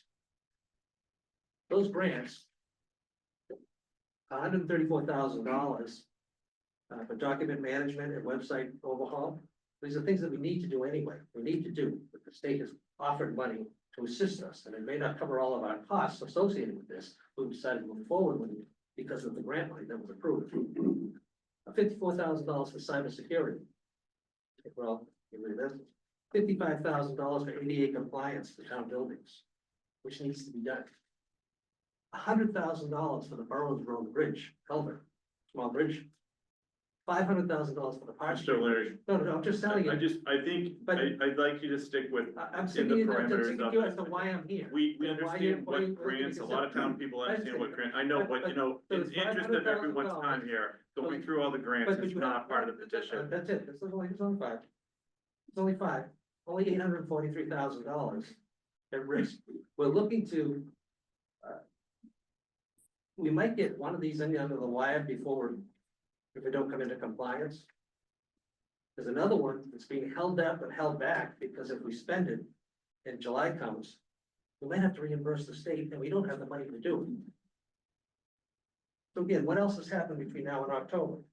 We've got an SJC ruling, we've got a law in the law, you got the AG that's gonna sue you. We spent money unnecessarily already, and continue to spend money on it. And in the meantime, we have a budget that's out of whack. We're in a deficit situation. And the grant monies assist us in getting things done that would normally come out of the operating budget. We're already in a deficit. We're talking about teachers' positions, we're talking paraprofessionals, we're talking about educational programming, we're talking about closing a police station between 1 AM and 6 AM as we redeploy our resources. These are the types of things that are happening right now from a budgetary standpoint. And some members of this commission, just at your last meeting, said, we can wait a year or two without doing this, we can afford it. Well, I don't know. We cannot afford it. We shouldn't have to afford it. We shouldn't have to delay and defer these types of things at the expense of public education, public safety, and delivering public services. And this is what we're facing right now. This is the reality of the situation since October. For those that are saying that nothing's changed, the people have spoken. The people were not aware of what the Supreme Judicial Court decision was going to be. Is it lawful or unlawful? That's a huge question, a large question in a lot of people's minds that were at that town meeting. It gave them enough to hang their hat on. And different legal opinions being offered. And one legal opinion, which was town council, hired by the select board to represent the town's interests, was spot on. The other legal counsel was not on at all, missed it. So who do you want to get your advice from? We have real people, real jobs, real positions in jeopardy right now. And you're not offering the town. I said, the other interesting thing here is, I'm sitting here as a citizen petitioner, asking the planning commission to consider what's being proposed here to allow the town meeting to come into compliance with 3A. I have nothing. The town has nothing from your board to bring us into compliance. How is that leadership? How is that an opportunity for people to take the information which is now available, that wasn't available in October, the right thing to do? How is it the right thing to do to deny town meeting the opportunity to come into compliance? Don't worry about having to pay back these grant funds. Don't worry about not being eligible for any other future funding through grant programs through the state, because the legislature is taking care of this. They're requiring to be in compliance with state law. Our state representative and state senator came and sat before the select board that evening and told us. And again, they offered some very good, and I applaud their efforts as far as good amendments to 3A. As far as, giving some waivers to communities that don't have sewerage and can't handle all this other stuff. A lot of the amendments that were offered by Representative Jones and Senator Tarr made some sense. They went down in flames, and they were told point blank, there was nothing going to happen in this session or the next session of the legislature to amend this law until they ride it out and see how it pans out. That's 4 years. A session is 2 years. So for 2 to 4 years, the legislature has no intention of moving any amendments forward on 3A. They're looking to have it enforced. They're looking to have it complied with. And we're one of 177 communities that has to do it. And you have not allowed, so far, through your actions, town meeting and the taxpayers of the town of North Reading any opportunity to come into compliance. And you think that's okay. I don't. So as I said, I'm a reluctant person here. The Tuesday before the Monday deadline for filing citizens petitions, I watched what transpired. I heard what transpired. I said, are you kidding me? Again, it'll take 10 signatures. It's not a big deal to get us in. So I said, what do I do? I don't have resources as far as, I have more of an inside track than most people in the community here. What was proposed last October made sense. I said it publicly several times. And when this law was passed, I was the most incensed individual on the select board. I am outraged that this piece of legislation was passed and signed into law and we knew nothing about it. Had no input, no one asked us anything. That was back in 2022. I was absolutely outraged. And again, I didn't have all the specifics as to what it was. I was just saying, are you kidding me? We don't have the service, we don't have this, we don't, you know, all the same arguments that were being made before. And as I looked at the legislation, it really doesn't impact us as much as I thought it was going to. But what was proposed by your planner and put forth by the planning commission, but not endorsed by it, made sense as far as coming into compliance and allowing the town then give us a little breathing room. If we wanted to expand and help and assist with the housing situation in the general greater Boston area, you could take a more measured approach and do it, because what was being proposed was having zero impact. Last October, I came before you, just before the town meeting, and asked you to consider two amendments. One was allowing the over 55 age restriction by right, which would allay a whole host of people's concerns at Martin's Landing. In other words, we included in the new bylaw that by right, the owners of the property, if they were looking to take advantage of this law, could choose to do so. Now, the owners of the property that were in question here are the 502 unit owners at Martin's Landing. It would be their choice what happens there, not the towns, not the states, not anybody's, but the owner of the property. So if we put that in the bylaw, it would allay their concerns. It's up to them. And again, nobody's gonna change it. And then again, it didn't even need to be in the law, in the bylaw, but it would allay their concerns. The second one was, and again, Mr. Griffin's not here this evening, but he made very publicly, you know, put some things in front of me as far as what was happening in Cambridge and how the units were being subdivided. And this was gonna happen in Martin's Landing, and it was gonna buy, 12 was gonna buy the units at Martin's Landing, divide one into two, and then we're gonna be moving all these people into the community, and it's gonna change the whole complexion of the community. It was untrue. But for good better, and I did look at those materials. I said, so, okay, how about if we offer an amendment? I asked you last October to include it as a friendly amendment to your main motion. Let's cap the units as to what's there right now. What's at Edgewood? And what's permitted for Edgewood, and what's permitted at Martin's Landing. You summarily dismissed it. You didn't even want to include it as part of an amendment to allay people's concerns. In other words, there be no subdividing of the units. No, you didn't want to do that. So your petition has that? Excuse me. Pardon me? Your petition has that? That great idea? Does it? I'm just asking a question. Does, because I'm not familiar, does it have that? Yes, it has those two things. It has that.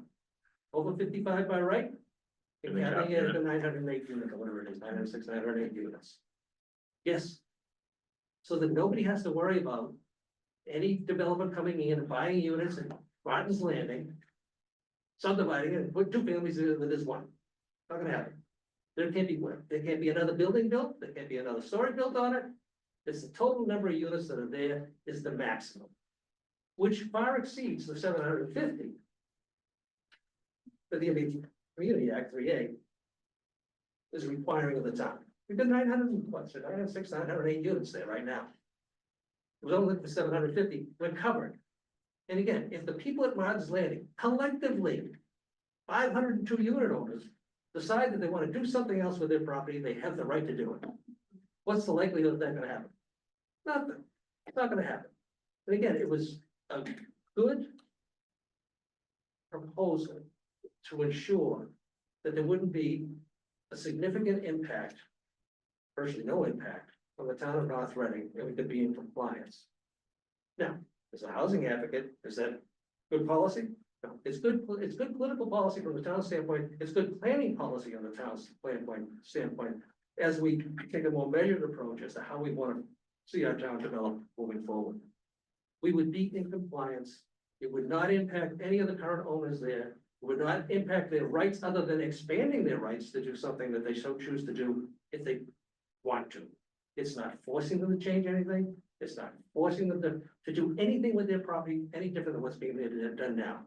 The decision to change the use of the property lies with the property owner, not with the state. The state was not gonna put an MBTA bus stop and drop people off outside Martin's Landing. The MBTA, the state was not gonna buy units in Martin's Landing or in Edgewood and move families in there. That's not the law. Can we stick No, to no. the petition? No, no, I know, no, but no, you're all over the place. I'm not all over the place. This is exactly what we're talking about. So. Can I get a we're raise of voting on- hands if he's all over the place? I mean, I'm not looking to cut you short, but you are like going off on tangents. Of course you are. Of course you I mean, Steve, you've been given a form. I'm just trying to keep you like That's all right. somewhat in So the. the reason that, again, the reason that this is being proposed is because this is the only mechanism, the only proposal that I had to work from that made sense, first of all, and that we can incorporate these two very small amendments, few words, but major amendments to allay people's concerns, which would need to be addressed for last October. I was more than willing, and am still more than willing, to support, if the planning commission comes up with a proposal. And this is my position has been all along, even last February. In the position you took, if you were coming forth with a proposal to allow the town to come into compliance that you support, not just to throw it out there and then say we're not in favor of it, that you could support, to allow us to come into compliance, you have 100% of my support. I would withdraw these petitions tomorrow. I would make a motion to pass over a town meeting. We need to come into compliance, and we don't need to do it with court orders. And again, the other important thing is that if we don't come into compliance, the Attorney General's gonna sue us, and a court will determine, not the planning commission. You're not gonna have any say on any recommendation as to where this is gonna be situated in our community. You have no say. The court-appointed master will determine where in the town of North Reading compliance will take place. And you're looking to abdicate that. You're abdicating your responsibility, you're abdicating your rights, you're abdicating our input, the town people's input as to where it's gonna go. And you're offering nothing in the way of solutions. I'm disappointed. I'm appalled. I'm at a loss. And that's why I'm sitting here. So after that Tuesday meeting, what am I gonna do? I get 10 signatures. The three things, same thing, incorporate the two amendments, but makes it different. Change the date on the map, but makes it different. The only one that isn't different is the site plan review thing, because it makes sense. So I would think if the first article passes, town meeting decides, and again, it has to be voted on. Can't stop it, thank goodness. If town meeting decides to pass it, I would hope that the planning board should say, yeah, we're in favor of the site plan review. Make a recommendation right at town meeting. Meantime, you still have time.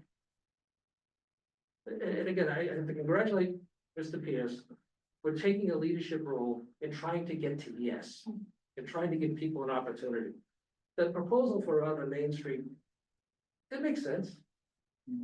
It makes sense. It's already zoned that way. You put the restrictions that I think you were comfortable with, Mr. Chairman, as far as, 3 stories versus 4 stories, all makes sense. And it's an alternative. I didn't have that insight. I didn't have that opportunity, and I certainly don't have the expertise and the staffing to offer something like that. The only thing I had available was what was there. And I can amend it to the point where I can allay people's concerns at Martin's Landing, that 55 and older is gonna be allowed by right, and that the number of units that are there is the cap, no more. Could always be less, but no more. 2 major concerns. Third concern, is it legal and constitutional? Already determined, already done. So, I sit here before you. Offering what was already offered in October with 2 very simple but major modifications. To allay the people in Martin's Landing's concerns and allow the town of North Reading to come into compliance with 3A. And not have to worry about paying back grants, being eligible for grants. We're looking at a budget situation here where we're talking about laying off teachers, laying off paraprofessionals, increasing student-teacher ratios, closing the police station from 1 AM to 6 PM, 6 AM. I don't get it. why can't you come up with a solution to support a solution? Nobody likes government overreach. Nobody likes what's going on. You know, it happens every day. People didn't like seatbelt laws, right? People didn't like, I think you mentioned, smoking in restaurants, but we have to comply. How about texting and driving, distracted driving? Those are all the law now. We have to comply. The town of North Reading must comply, and it's gonna happen one of two ways. Either we're gonna take control of the situation ourselves, do what we believe is right for the town of North Reading, and put it out there. The planning commission is gonna say, this is the best possible solution to come into compliance. Or we're gonna say, okay, we can wait, forget the money, forget the grants money, forget the stuff that, the things we need to do. We need to fix Burrows Road Bridge. We need to fix Park Street Bridge. It's nice to have $600,000 from the state to do that. So now we have to take it out of the budget and do more further cuts because we don't want to take the responsibility to provide a solution to the community to come into compliance. That's what wrecks the shit out of me, excuse me.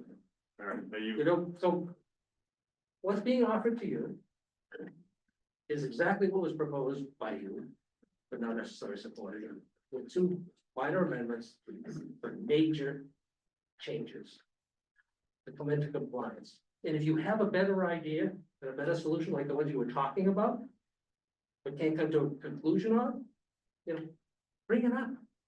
You have my vote. I'll go out there and vocally support it. We need to come into compliance, and I don't want a disinterested third party appointed by a judge to come in here and tell me how our town is gonna come into compliance. It's wrong. So I ask you for your support. I ask you for anything to allow the taxpayers, town meeting to come into compliance. thanks. And again, it's not the same. People said no for a whole host of reasons that they now have answers to, and they deserve the opportunity to reconsider it. Thanks, Steve. So I just want, hard to respond to all that, but, I just want to start just high level. I mean, the town voted in October and they voted no. Majority of the people, as a lot of people you correctly point out, are from one of the two properties that was put into that proposal. From all over town. Steve, I'm talking now, for most of the 30 minutes. I just had to try to keep you on track. I apologize. Yeah, I appreciate it. Thank you.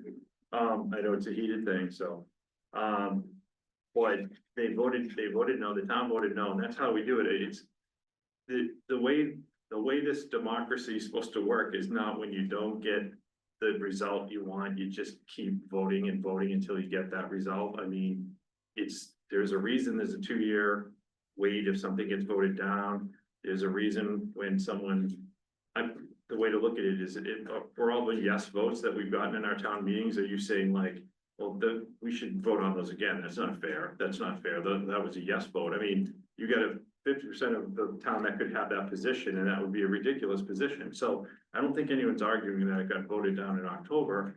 And again, it was voted down primarily by the group of people that this town chose to take their land and put it into that proposal. So I have some sympathy for those people. That's their property, and there's a lot of misconceptions, a lot of things that were tossed around that are probably not true. But again, it is people from there. So fast forward, and that's what I'm trying to do here. You have a no vote. Most of the people on the commission here were standing behind the town's vote. I mean, that's the position we took as the planning board. If the town voted on something, I backed the town on what they voted for. But we're forced into some new decisions, as you know, to put forth the action plan. I remember the meeting, and what I told the select board at the time was, I didn't have the votes to put forth, an action plan, nor did we have the time to put forth, say, a new action plan, which I'm getting to and what you kind of even refer to. So we were all kind of like, we're gonna just put the same one. Well, that's the one that we were consistently saying, majority, that we couldn't support because it was already voted on. So I just recommended to the select board, again, trying to show some leadership that says, hey, I can't get it through, but appreciate if you put it in. We can use the same one. Danielle, again, doesn't have time to change it, so we put in the same one, and that's what you did. And that's what put us into this position now. We're in compliance just temporarily. until July 14th. Then fast forward, what we asked Danielle within, days of that, just Danielle, what are some other ways we can do this? What are some other ways that would be more palatable to people? And she went to work, she came back within, week or so, here, let's try this. And then within a meeting or two, we had meetings here, public meetings that were under the MBTA announced meetings, and those, for people that weren't familiar with them, that there are a bunch of parcels in around Winter and Main Street that are already have an overlay, a multifamily overlay on them with some different restrictions that I won't get into, but it was a very attractive plan, actually. It made a lot more sense than, say, putting the Martin's Landing property in there, which is really not developable. That's one of the criticisms of the two parcels that we're choosing, is they're all fully developed, so as fast forward to that, we went to vote on it, and we had a member kind of drop off on Zoom here. We had a quorum of 5. So it ended up being a 2-2 vote to have it move forward. And well, we voted on it, is the way it was considered by council. So I made the decision because one of the members had dropped off, like, okay, it's a tie, and technically, admittedly, it should be, if it's a tie, it's a no, but I said, well, let's just move it forward. And then Danielle, and we got it kind of corrected that we can't do that. So that's where it kind of died here. And so, point taken that the CPC hasn't been able to get it over the threshold, but I just want to be clear that there was an effort to try to change things kind of in the same way that you're doing it, by maybe modifying the existing plan. But there was an attempt to do one, I think, that would be actually better. We should maybe, in hindsight, thought of it, but we just didn't have enough time to enact that plan, and certainly not the entire CPC didn't vote for it. But it had my vote. So I just want to be clear for the record for people on that. But I think that's all I want to say, is there's an effort, there was an effort here, Steve, to try to do something. Can I ask a question? Sure, As far as your personal position on that proposal. Yeah. You were in favor of moving that forward, or you were in favor of supporting it? Yeah, moving it forward and supporting it. And support it? Yeah. Because Yeah. NORCAM's a wonderful Yeah. thing. I didn't get that impression. Yeah. I got the impression that you were looking to move And it that's forward. why I think the one that you're putting forward, I have a lot of reservations about it, because it's kind of the same thing again, so I have some Other than problems with it, people's but concerns. yeah. But I think the one that we did put forward was superior to it. Our problem was, and maybe it's similar to, although I know they were notified, but it's similar to with Martin's Landing people, we're considering using these parcels on Main Street, Winter Street, or whatever, that whole area. And the people that own the properties aren't even aware of it. So that was a problem, and Mr. Sheen had pointed that out. So we quickly reached out to those people. They attended the next meeting. We actually got some pretty positive feedback from people. They wanted to understand how that worked, because there's so many different overlays on those properties. And I think Danielle did an excellent job of really persuading them that, hey, this isn't really as big a deal as, that it might be. And I think that was a very attractive plan. And again, I can tell you unequivocally, if that were the endorsed plan of the planning commission to move that forward, I wouldn't be sitting here. I understand that. I wouldn't be understand. sitting here. There's no argument there. So It's I'm critical. just trying to that tell something you, get done. I'm just trying to tell you, you kind of left the impression that there's like zero effort.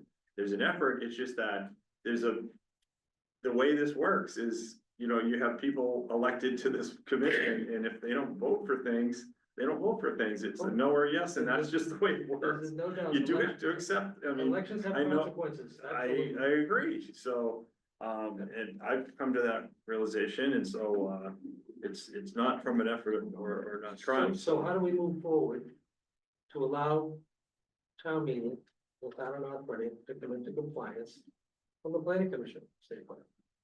You've offered nothing. We won't be in compliance come July. Well, If I. Steve, forgive me if I'm wrong though, but I mean, and that's why, for me, I've always said, and anyone there's a few out here that have been in most of the meetings, I want it always to go to town meeting. So I don't think there's any opposition from me wanting the rest of the town, and this will be like their really third whack at it, although we continued it on the June one, but you have 3 times that people have come to that meeting to vote on this law, and that's that's a lot of swings at it, Do we you know? concur that there has been significant information, new information provided? Absolutely. Between October and today, Absolutely. that would better inform people and allay some of their concerns in relation to the impact of what was proposed last October? I think it'd be crazy to say there's not been more information. There's been so much more information than Valuable. when we voted on it or even attempted to vote on that first June meeting a year ago. And then we learned a lot over the summer, and when we voted on October, we knew what we knew, right, at that time. We know a lot more now. But it doesn't necessarily change the proposal in the two properties that are on there for many people. But there has definitely been a lot that's transpired legally, and we've gotten some more clarity on that. But there's no one that would question, like, when we talk about like leadership and skill, you're looking at a bunch of volunteers here, and if we look. Self-included. Yes, included, and thank you for that, but we talk about how messy this law is, they didn't follow the Procedures Act. You know, there's just some million things wrong with it, they kept changing the rules all There's through. no disagreement from being. So what I'm just saying is, when we gotta go back to the source that created all this confusion in creating a law really that gave the towns the ability to say no and choose a parcel, that was probably like, it's like giving a kid, say, what do you wanna do? You know, the kid's maybe gonna not say yes, you know, and so Well, I don't know. It They reminds should, me, as I was raising my two boys, you know, when they get themselves in a little bit of a bind, you know, what's your punishment gonna be, you know, is this, Yeah. you know? And my oldest son was smart enough to say, both of those things stink. yeah, this You know? is, And yeah, we're in the same situation We're in the right same here. kind of And, you know, thing. being the defiant child. can only go so long before you get punished, I get that, I'm Yeah, just, and we're gonna get punished but I'm just, quickly. I was just making the Quickly, point we're that the gonna state kind of created this mess. Again, Like, no argument. and that's how we kind of got here, so I just want everyone to understand, it's, And again, if this started in a different way with the state, I don't think we'd be where we are right now, but they sure did screw this one up. So when we talk about leadership, it really started with them, and then they handed us a S sandwich. I'm sorry for that, but that's what they handed everybody in town, and now we've been dealing with this for 3 years, you know? And none of us here joined this commission to deal with this stuff. Like, we did not want to take on laws and all this stuff, this kind of stuff. We're here really to try to move the town forward with site plan reviews and things like that. So if there's anyone more reluctant to be dealing with this, it's this, you know, it's me at least. I can't speak for other people, but I never thought I'd be having to do this stuff. So But we have to deal it's, with it. so thank you, you know, Commonwealth of Massachusetts. That said, But that said, we have a Yeah. responsibility to bring ourselves into compliance, Right. otherwise we get punished. right, so we get know, punished. So being the defiant child is not, and again, you have some members here who are doing that. right, It's, you know, all right, tell me what my punishment's gonna be, I'll take it. You know, that's at the expense of every other taxpayer in the town of North Reading. right. It's wrong, it's irresponsible. So just to bring, you know, I don't wanna keep going on, but I just wanna say that that's my position on, that's just giving you a little brief of where we're coming from, but that said, I wanna open it up to other people, cause that's why they came to the meeting. Go right ahead, Jim, I know you, but you gotta say your name and your address. I will. I have a question. Can you Jim say? Gannon, 9 Dwayne Drive? Thank you. Wow. It's a long night. I'm sorry, what was it? 9, First name? James Gannon. What was the vote? You said 2-2. Who voted no? It was, so Max dropped off, so it was myself and Warren and then Ed and Mr. And Griffin. when was that? It was, you know the dates. Let me ask it another way. Have you all guys, 5 of you been in the same room since then? Could you not have revoted it? I mean, The last meeting. it just went to the last meeting, The last meeting worked, yeah. and then it got 4-1. 4-1 to move forward, against moving forward. Yes, yeah, So the last meeting, last week. Okay. Big enough, 4 members voted no, not to move forward. So with all that you've said, you were included before, not to move forward. That's great too. yeah, Oh, I'm 360, sorry, yeah. I apologize. 3-2. You're starting to make me I question. I but no. apologize. Yeah, I'm pretty You sure were I've in been favor of the- moving forward. Yeah. But I did not get the impression you were. Yeah. To support it, so. Yeah, Dale, this is to you. When we talked in January, Mr. Griffin was here, and I asked for leadership. some solution. What I said at the time was, if you're not gonna provide it, a solution that's not gonna put us in the shitter, you know, to be honest, which is where we're going in July, then I thought the only solution we had was to vote you out. Since then, I learned about citizen petition, and yes, I was one of the folks that signed the petition. When it was voted down in October at the town meeting, I said this the other day, and I know Mr. Griffin was here when I said it, there were 476 people in the room, 137 from Martin's Landing, 3 from Edgewood. And I asked you about communication to the town. What you said was, is we communicated to the stakeholders. Given what Senator Carr and Representative Jones told me within the last 2 weeks, the town has the potential to lose somewhere between $2.5 million in discretionary grants in 2026. They provided me with a list, which I will not read, but I will provide to you at some point. I don't want to waste your time. My point is that the town is in a situation, the finance committee is in a situation where whatever they're planning or doing, it's screwed if we, as a town, don't come up with a solution. I thought when we're put forward the alternate piece of land, take Martin's Landing out, I thought that was quite honestly a dead issue.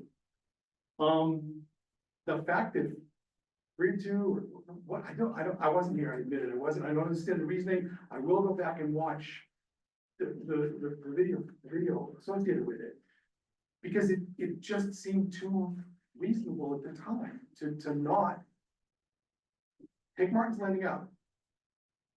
The 2 amendments, the last time I was in this room prior to the October town meeting, the amendments were going to be offered by you as a committee, and they weren't that night. There was a lot of information that necessarily wasn't truthful. There was a comment made about modified eminent domain, which I didn't know what, I still don't know what the heck that was. And the people from Martin's Landing, I get it, they were told that they didn't move forward. Well, if we take that out completely, which I think we should, as you said, we've been working at this for what, 2.5 years. This committee has been working at it for 2.5 years and has come up with, my mother would say, buckets. That's kind of where we are. And it's going to have, I listened tonight about the gentleman who came in and talked about rezoning. If somebody else comes into this town and rezones the town, every person up there is talking about, that's the reason I moved there, you're screwed. They're gonna do what they wanna do. You're giving them the permission to do it by not doing something yourself. So I'll go back to what I said in January. If we can't provide leadership on this committee and a solution that is acceptable and one that isn't full of crap,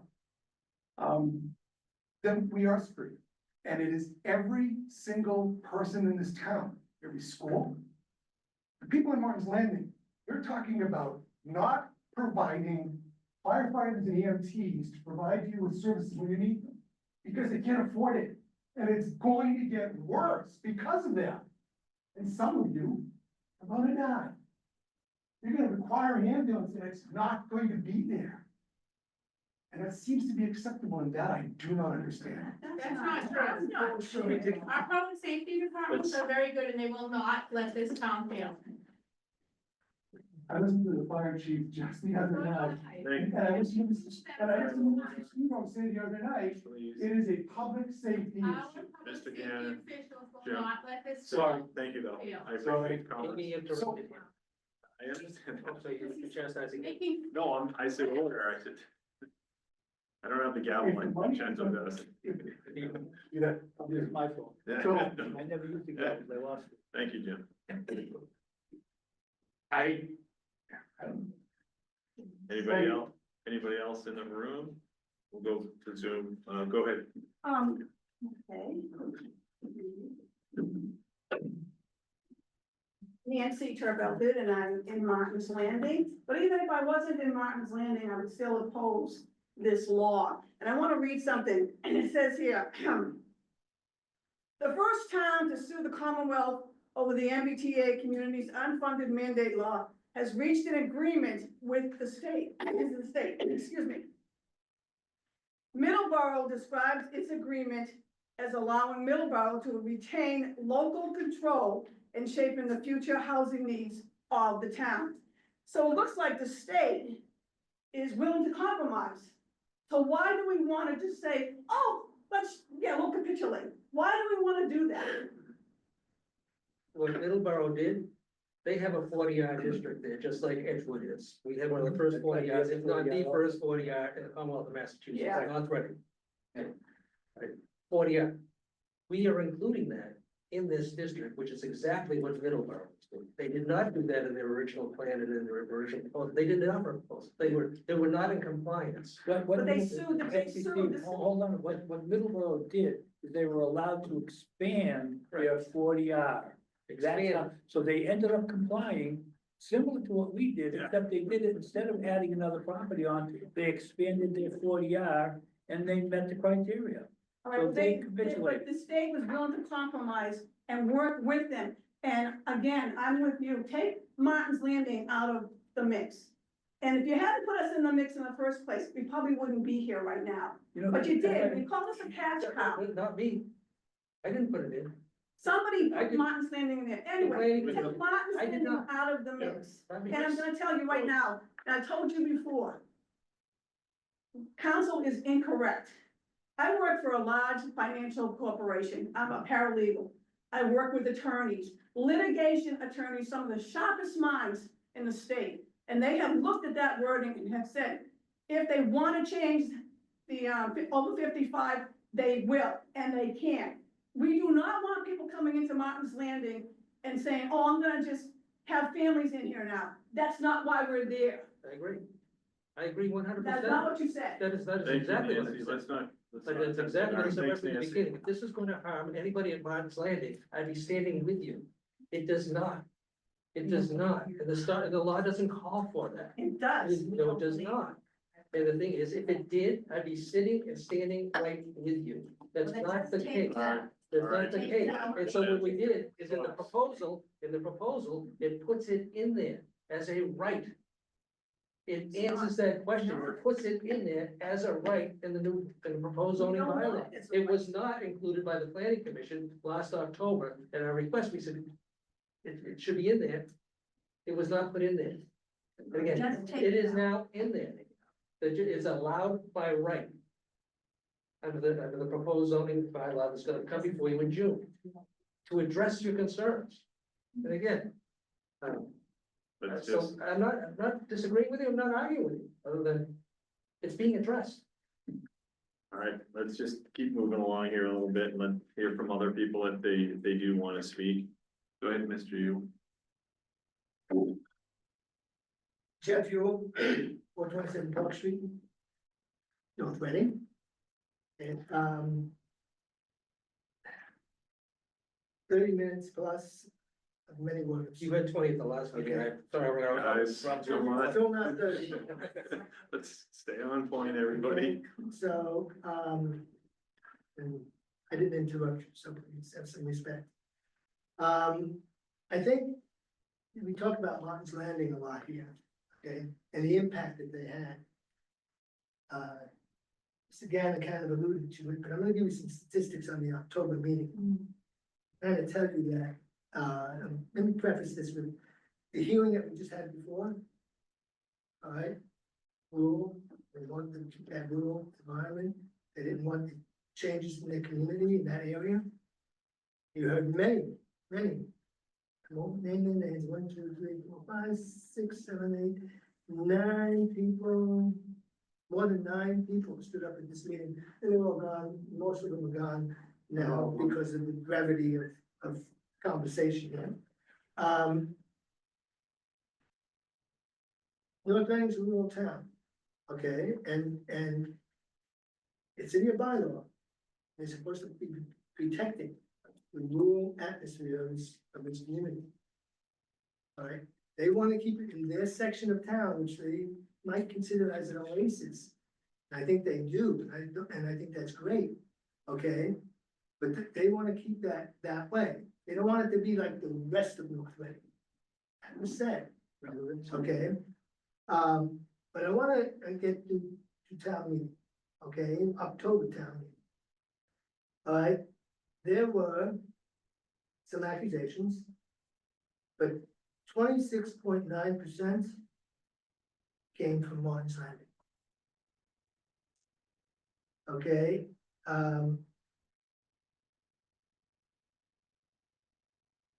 in total, 29.6% again came from Martin's Landing.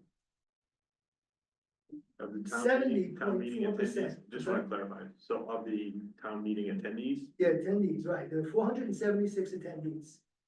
Okay.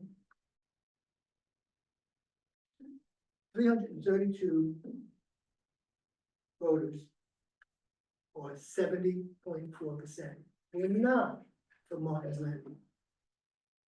So Martin's Landing only had less than 30% as an impact. The vote that night was so big, even though the moderator wanted to have a hand count, I wish he had, because then we'd have a real good number in front of us.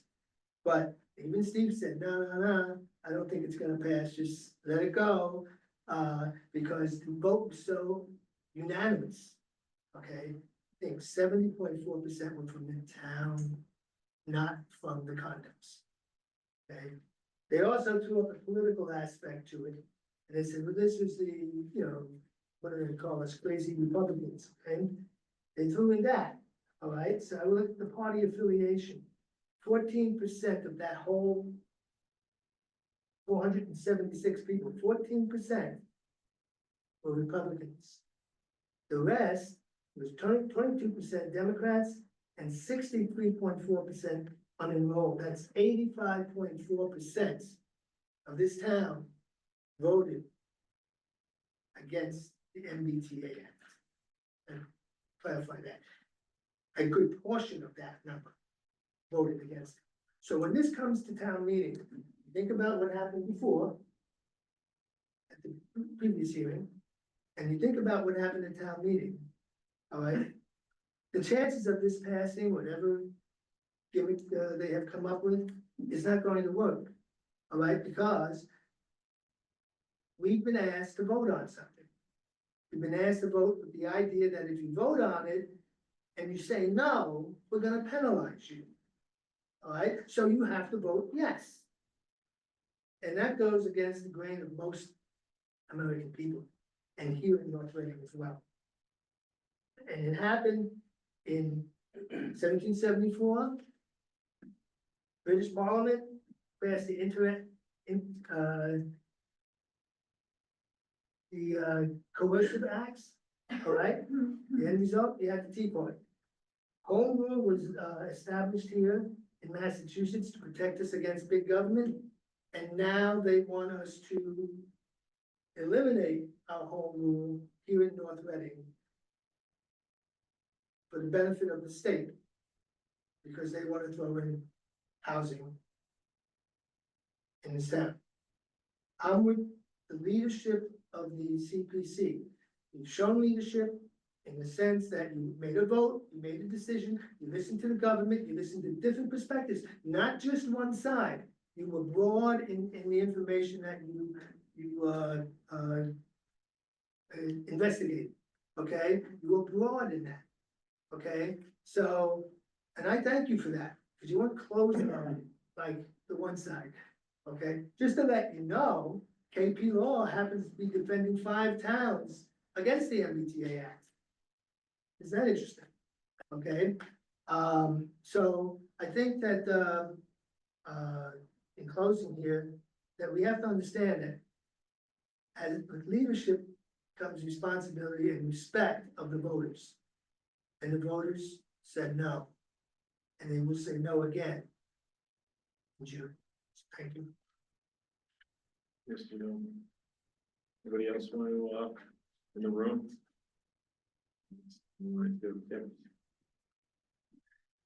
Hi, I'm Karen Moberg, 16 Yale Street. I guess my thought is, when I was attending town meeting last October, the pitchforks were out, everybody was screaming over each other, the meeting was chaos. Leading up to the meeting, there was quite a bit of misinformation going on and going around about this MBTA's Act, a lot of, misconstrued facts, a lot of posturing, political posturing going on. But at the meeting itself, even Mr. O'Leary asked at one point if the CPC would be interested in putting an amendment saying that you would bring this issue forth again. And there was a lot of questions from people about what was gonna happen with the Milton case. There was a lot of, misinformation. We don't know what's gonna happen, what's gonna there. We have all that information now and the picture is much clearer. So I'm bothered by the sentiment going around tonight that the people have spoken. We asked them and the people voted. The information last year was very different. And the information that was provided to voters in advance of town meeting was very different, at times incorrect. So it's incredibly frustrating to hear that, people have spoken and they're gonna say this and then they're gonna say it again and they're gonna vote no again, because I really don't believe that. I think the facts have changed enough that people want to reevaluate this situation.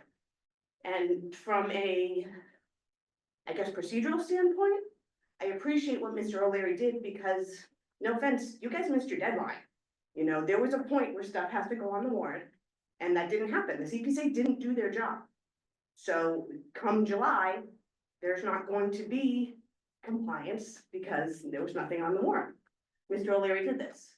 So my question for the CPC, is there a procedural way, and maybe, the town administrator might have to chime in, but if you guys are saying there's a better proposal that involves Winter Street, can we take Mr. O'Leary's warrant article and make an amendment at town meeting to change? And I don't know if that's too jumping around procedurally, because right now we have no other options, because you guys didn't put anything on the warrant. So he was trying to solve a solution for the town to not cost us more and more money, because we are in such a remarkable budget deficit, and it's gonna get worse every single year. And personally, I don't want to take on any more legal fees. So I really do ask that the CPC do their job and, put a solution out there, like everybody's asking. But I think it's a really unfair statement for people to say that the town has spoken and we voted no, and we're gonna vote a no again, because the facts have changed. And the facts provided last year weren't correct either. Yeah, well, just to say, Karen, that's why, again, in the joint meeting in January, after we got the SJC ruling, I was sitting right at the table and I told the SB that I didn't have the votes, but let's go ahead with the action plan. So and then again, and I don't want to rehash, but we looked at the other proposals, and the commission, I did not have the votes. So we didn't get the results maybe that you want or other people want, but we did act on it. It's just, you don't like the results, and maybe I don't either, but I'm just saying, I just want to keep correcting people. They make it seem like the CPC left and then didn't have a meeting again after that meeting. We No, followed. that's not the case, Well, but there's you're still, leaving the impression like we failed. going on with the CPC for the past year. With respect, Karen, you're saying we failed. You did You just say failed to that. put something on the article. We failed to put out a something warrant. article, but it's kind of, it's not acknowledging the fact that this is a process and people vote. And they have the right to vote, and people get voted in to be sitting behind here and they trust them to vote. And so when they vote no, either you accept that or you don't. And if you don't accept that, then why have this whole commission? Why have the select board? Just because you don't like the votes, they are doing their job. They're voting on it. And again, I'm with you. I don't like the results either. But I just defend the commission that they did go work on this after they left that meeting. And it's just a lot of people in town don't like what the results are. That's a better way to put it. They don't like the results. I disagree. I think a lot of members of the We'll disagree CPC then. have been writing their personal opinion and not opening their ears to what the community wants. That could be the case, And, but I think that's my. that's a human, Right. But trait, but that's why I'm here speaking. I'm here Yeah, speaking to the I agree. CPC. I'm just To trying to tell you that I defend. really think that the CPC needs to listen to the community more than share their personal opinions. Well, if I may, Dave, Okay, you know, I mean, you're right, this is the map of the 28th of March. Those 4 red spots are the only 4 right now that are not in compliance. And a couple of them are in fact suing the state because they've lost all their grant money. Okay, all the blue is either 58 communities have been determined to be fully compliant. This is, again, this is March 28th this year. And 119 communities have submitted or adopted zoning to comply with the law. Some of them are provisionals, but it means that everybody has stopped fighting and started putting their programs together. As of 28th of March, this is the current map from the state. So it's not like it's not like this whole group of towns out there that are fighting it. They're all saying, oops, they're beginning to realize what they're gonna lose or what's gonna happen. And so they started all complying, or at least filing to comply. And that's why there's only 4 red spots there. I just want to correct, that map's not really accurate. And again, it pains me to have to keep, because there's just disinformation on both sides. So it benefits no one to mislead people. The same towns that said no are still no's right now. Yeah. All they did, in a number of them, majority of them did what we did, just put in the action plan in March. Yeah. So it's just, they're not in compliance yet. They're just in this temporary. But they're working towards But compliance. just to make the map blue, it's just not blue, and, you know, and they use the example here of the settlement, the Middleton just settled with the state too on the MBTA. So there's towns that are getting involved one-on-one with the state to see how to work out solutions. And we just gotta be fair with the information. There's kind of truths on both sides, and instead of just all being one-sided, everyone needs to understand there's things going on both sides, and there's little small victories on the no side, that should be shared, that's all. I'm not saying, you know, there's not a lot of information on the yes side that should sway people's opinions. It's helped sway mine to a strong degree, but I just mean that it still irks me to see people give misinformation for their side. That's all. I just want to be fair. I mean, thank you. Just in closing, I would like to really request that the CPC work to formulate an action plan and move into compliance, because this town can't afford the legal fees. This town can't afford the lack of grants. Like, we're gonna cut teachers, and I'm not cool with that.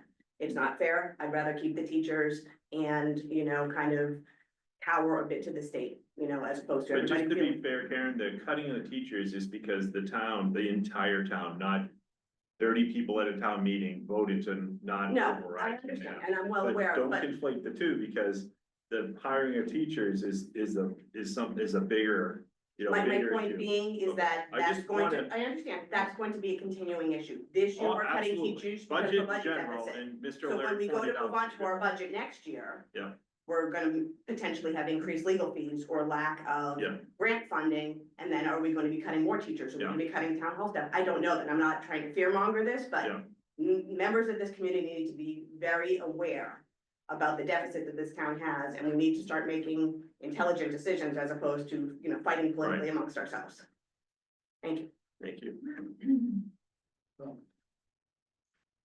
if we don't vote this through a town meeting, if the planning board doesn't come up with a positive vote, it would be 2 years before we can bring it back.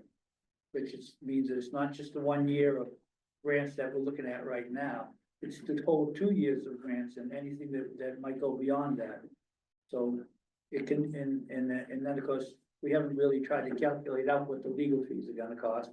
Cause those can be, once they start, they can go on and on, so the total cost can be significant by the time we get to that point.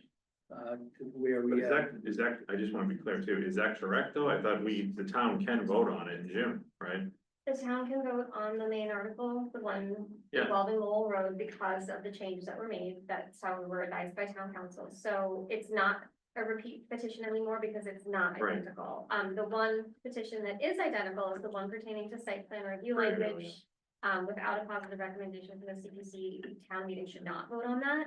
But town council advised us that it may be possible for the state to accept a 3A compliance Right. plan even without that. That would remain to be seen. But the Lowell Road one can be Yeah. voted on no matter what. So in fairness, again, to people, and I'll accept the criticism, if the CPC is not able to provide any leadership in that area, you know, to be plain, the town is still gonna get to vote on Mr. O'Leary's citizen petition.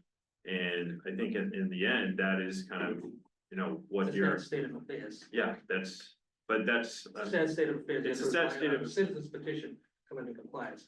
And I'd like to ask Mr. Sheehan, how would he suggest we come into compliance, or should we just not come into compliance? It says, we're gonna come into compliance or not? How should we? How could we? I wasn't on the Suggest- board at the beginning of this, when this first went to first town council. So, and I take exception to the statement that people are making their personal opinions the sole reason of their vote. I am not doing that. Okay, I can show you a number of people that have reached out to me and told me absolutely 100% they don't want this in any shape or form. So it's not a personal opinion is what I'm making my decisions on. Okay, I said if I became a member of this board, I would represent the town of North Reading. Okay, I can tell you overwhelmingly, the people that reached out to me don't want this back. So it's not just me stating that I don't want it. I didn't direct it at you.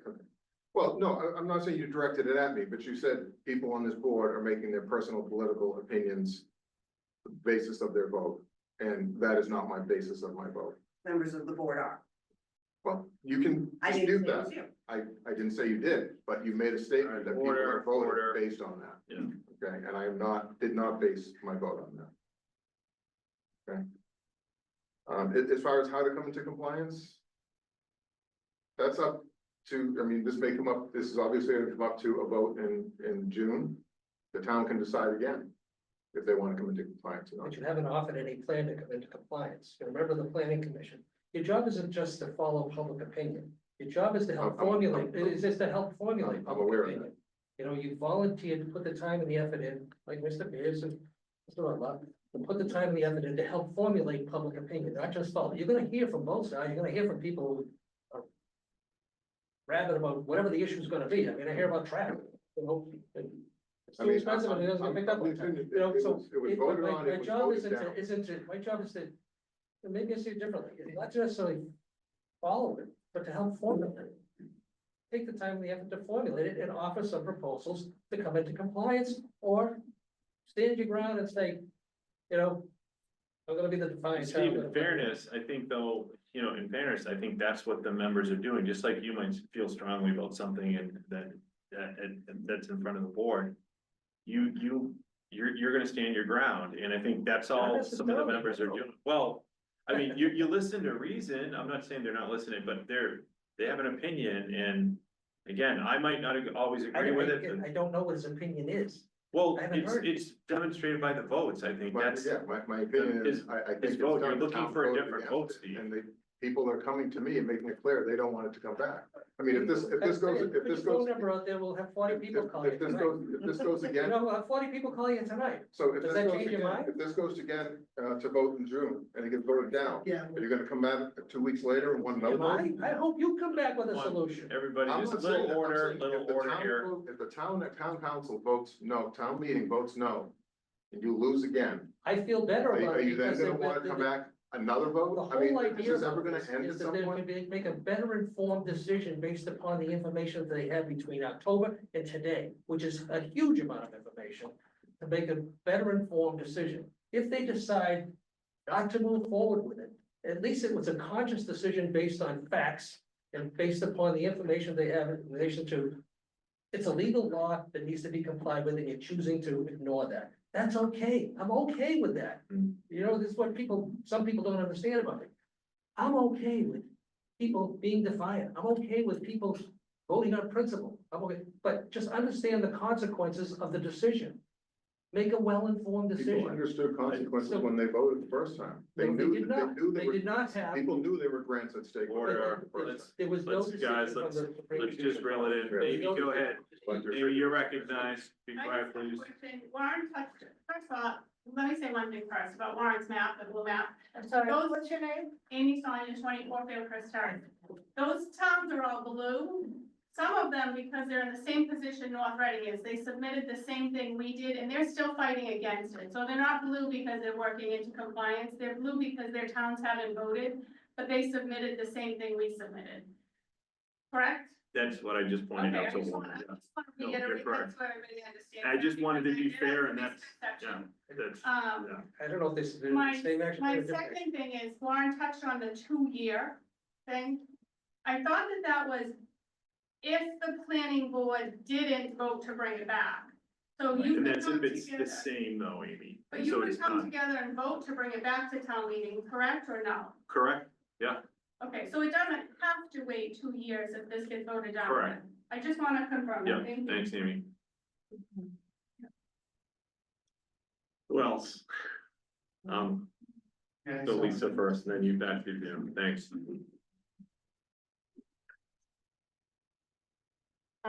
Lisa Mackey, sorry, Street North Reading from before. First I wanna say that, I applaud all of you because this is a really confusing law. I know that because I took the time to read some of it. I would like you guys to continue doing the work that you were hired to do and to figure out if there is a solution, because you have been working on this.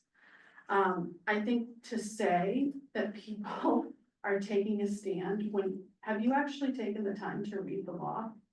I'm in more meetings than you can. But I'm talking about this particular MBTA law, and the only reason I'm asking that question is because the language is concerning, and you were talking about a unruly kid. There's also something that you said for a bully state that is trying to force something, and instead of being somewhat condescending, perhaps the board should also be trying to negotiate and have conversations with the state about this. Nobody knows what the right answer is, I think, because it is a very polarizing and confusing topic. But the criticism of this board who has spent 2 years working on this, I think is just unjustified. And I understand why you put this forward, because I think that the grants are very important. The state keeps changing it. First it was 5 grants, then it was 18, and now it's, I don't even know how Now the many. legislature. I get it, but I do think that they need to do the job that they were hired to and continue to work on it. If you have, Danielle came up with a great plan the first time, didn't go through, but it sounds like you came up with another idea. And so I think that it would make sense to maybe consider it or talk about it again, but I just want to thank you for doing the job that you were hired to do. And whether or not we agree with them, I do think that a lot of times maybe the squeaky wheel that talks to them might, get more of their ear and understand, but I do think that the criticism was just a little bit unfounded. So I just want to thank you. That was the purpose. Thanks, Lisa. Jim? I will tone it down, I'm sorry. Joe Gannon, 9 Dwayne Drive, North Reading.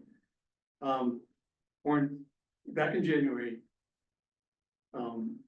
you said basically the same thing. The people that I talked to don't want it. Well, it is what's coming before us in June. So Warren talked about, brought up another option. It took Martin's Landing out and put us in compliance with pieces of property that are already multifamily zone. I'm curious. Why did you vote no? Because it was still changing the zoning at some of these properties, albeit some people claim limited, but it was still gonna be changing the property. We had, the zoning on the property rather. We had people here, the first time I voted no, because no one even bothered to tell people whose properties were gonna be folded into this. So I didn't think it was right that someone should go home from work someday, open up their mail, open up the warrant and see their address in there. I didn't think that was right. Okay. So, that was one of my reasons for voting no. But didn't it just say you've talked to some of them, or at least some of them? and Some They of came to the next meeting. And And they some are- people Yeah, came to the meeting. There was also correspondence from some of them that were opposed to it. They didn't want it changed. There's an election coming up. You're actually, all three of you are in the election. You two are running unopposed, basically. You are not. Right. You're the swing vote. True, I mean, you are the swing vote at this point. I haven't seen Maxwell in a meeting this year, but that's another story for another time. And I don't know who Jeff is. I was hoping you'd be here tonight. I want to ask him a question. I agree with everything folks have said tonight. It's North Reading, we should decide. I have read the law backwards and forwards. And I also read, because it was coming out of COVID, economic development plan for Massachusetts that had millions and millions and millions of dollars in it. Yes. Bruce Tarr, Fred Jones voted for it, Governor Baker signed it into law, and the expectation was that something would be put before the state. And y'all said a couple of months ago, we put Martin's Landing and Edgewood before them, and they said, you're shitting me. Excuse my language. You don't really, I'm paraphrasing. No, I'm just wondering what it was that I said. I'm paraphrasing. Danielle would never say. They basically said to you, it's not gonna get us one additional appointment. The state? Yes. That wasn't. And it isn't. So it isn't going to comply. So what's gonna happen? When and if they do show up and basically take over your responsibilities, they're going to decide what piece of property gets zoned multifamily. Even then, nothing's gonna happen. Nothing's gonna happen until somebody comes into the town and wants to develop it. Well, not to cut you off here, but if they open it up to make it easier for someone to come in and put up a 3 or 4 story apartment building, but it's gonna happen. If they make it easier, it's gonna happen. And That's okay. Well. That's okay that they decide that rather than we decide where it's Okay gonna with go. that, then that's fine. Well, the town, there's already a residential overlay on this property that we're talking about. The entire town voted for to create that residential, situation over there, so they can do that right now. This vote actually wouldn't change it much at all. I think it lowers it by 1 story. I think that's the only thing it does, but I'm correct on that.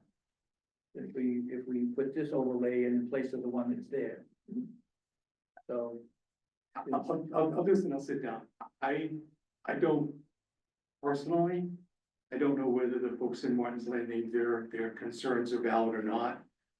Truth is, they have them, they're real, and I wanna move on.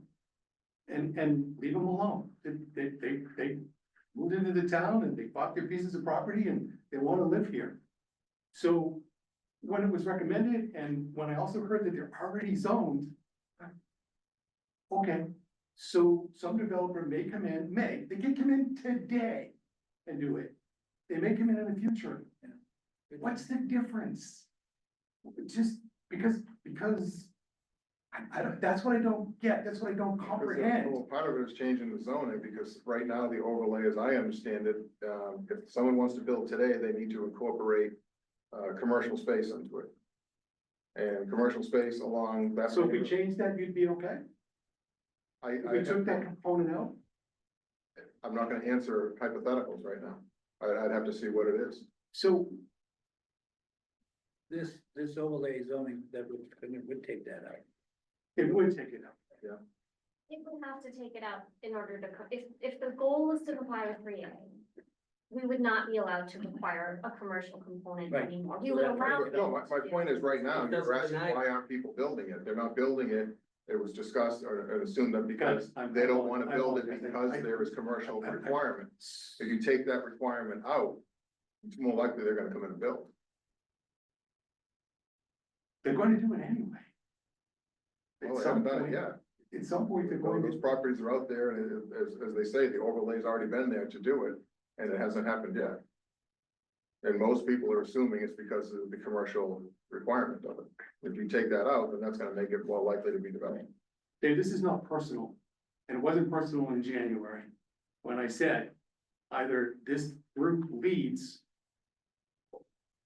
or resign. Just move on to do something else.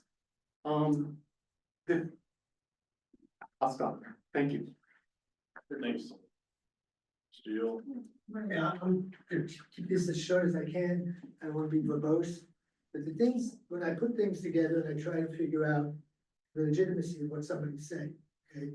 What I'm hearing here are threats, meaning you're running, you have an opponent, he's making a specific appointment. He's threatening you because he's gonna do a movement to get you out. Not because you're talking about something good or bad, just something that he doesn't agree with, okay? The integrity of this, board, you know, gets put in question, sometimes, most times unfairly. But when Warren puts up a blue thing and presents it as a fact or accurate information, okay, to indicate people are complying in such a way that they're giving in, okay, that's disingenuous. And that puts a hole into his argument, and it doesn't help Steve with his argument. Okay, you're reading the state, okay? There's more to this life than the state, okay? Don't interrupt me, please, All right, okay? guys, no. All right, cause I don't wanna get into the argument with you. All I know is it's disingenuous, okay? All right? Lisa spoke here, she has read this thing in great depth, she's very familiar with it, and she can understand the holes that's in it. All right, in the MBTA 3A Act, all right? So the tension comes, okay, not from the act itself, all right, but the tension comes from disingenuous allegations that people are purposely trying to harm the town, if I may paraphrase, okay, like they wanna hurt the town. People speak from a very sincere opinion about how we think the town should go forward, all right? That's how people think. They don't need to be attacked to say that they're disingenuous, they're telling lies, okay? They don't need that. And it's not fair to those people. So if we keep it sensible and a good conversation, you know, we're more apt to be able to work together rather than to call people names. Thank you. Mr. Chairman, if I may make a suggestion, it's that it's not too late for you to take action. Even this evening, as you deliberate over this. Mr. Sheehan would reconsider his position in relation to supporting the proposal that you two gentlemen appear to be willing to support as a solution. Third vote. I'm not sure about that, Danielle. Excuse me. the Well, third vote- I just wanted to be, check with Danielle, I don't think we can vote for the other solution. Why not? I asked last week. Are you talking about for this coming town meeting in June? Yeah, we're gonna sign the warrant on May 5th. I think And it it's, can be included in the warrant if the planning commission so desires to put forth a proposal to offer a solution that they're going to support, not just throw out, but to support and recommend to the community as a solution to coming into compliance. Again, say, you hold your nose, you know, we're gonna be punished on the road, whatever the reasons are, but other than we need to come into compliance.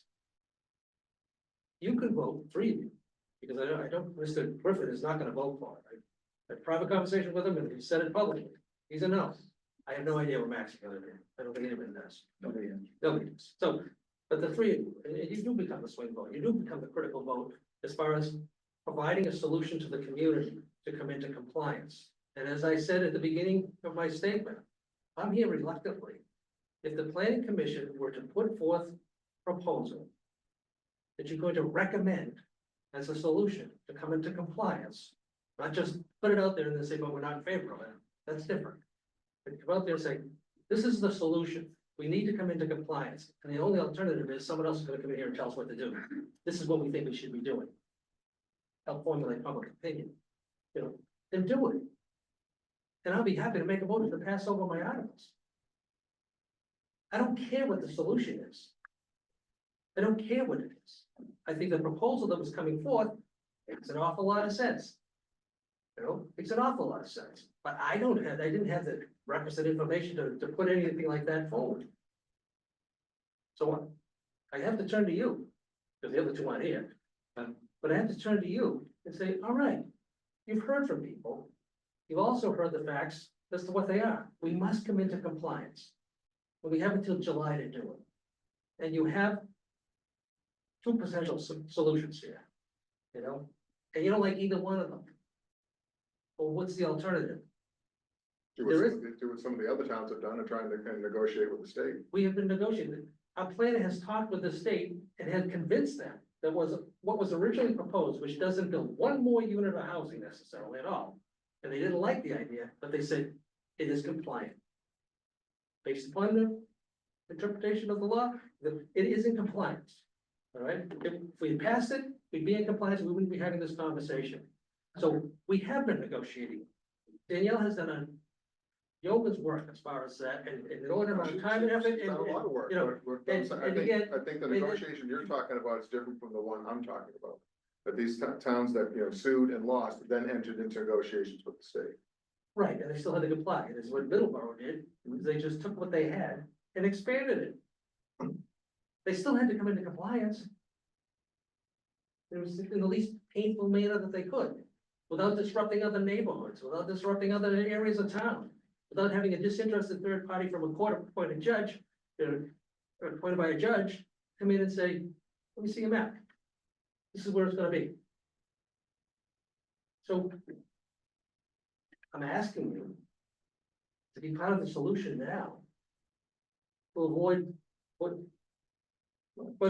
going to occur. Has already said he's gonna wait until the full panel is here and not Well, have. there's two things too, just to clarify, and I want to be straight on it.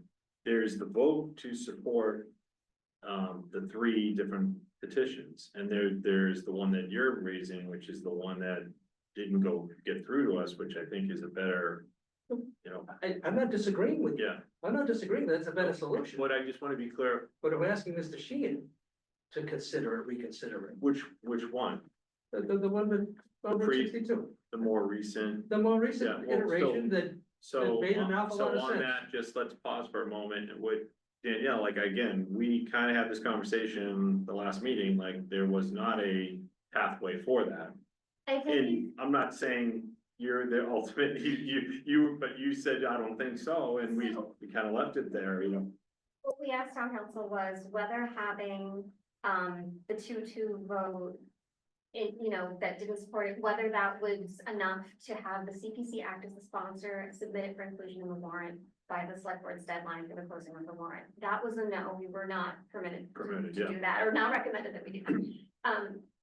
At any point, someone else, majority of the CPC members, other people could ask that the select board consider sponsoring an article, or you could, if you wanted to, probably vote to request that the select board take that article, even though it's past the deadline, they can take something if they choose to, but that would be up to the select board, so.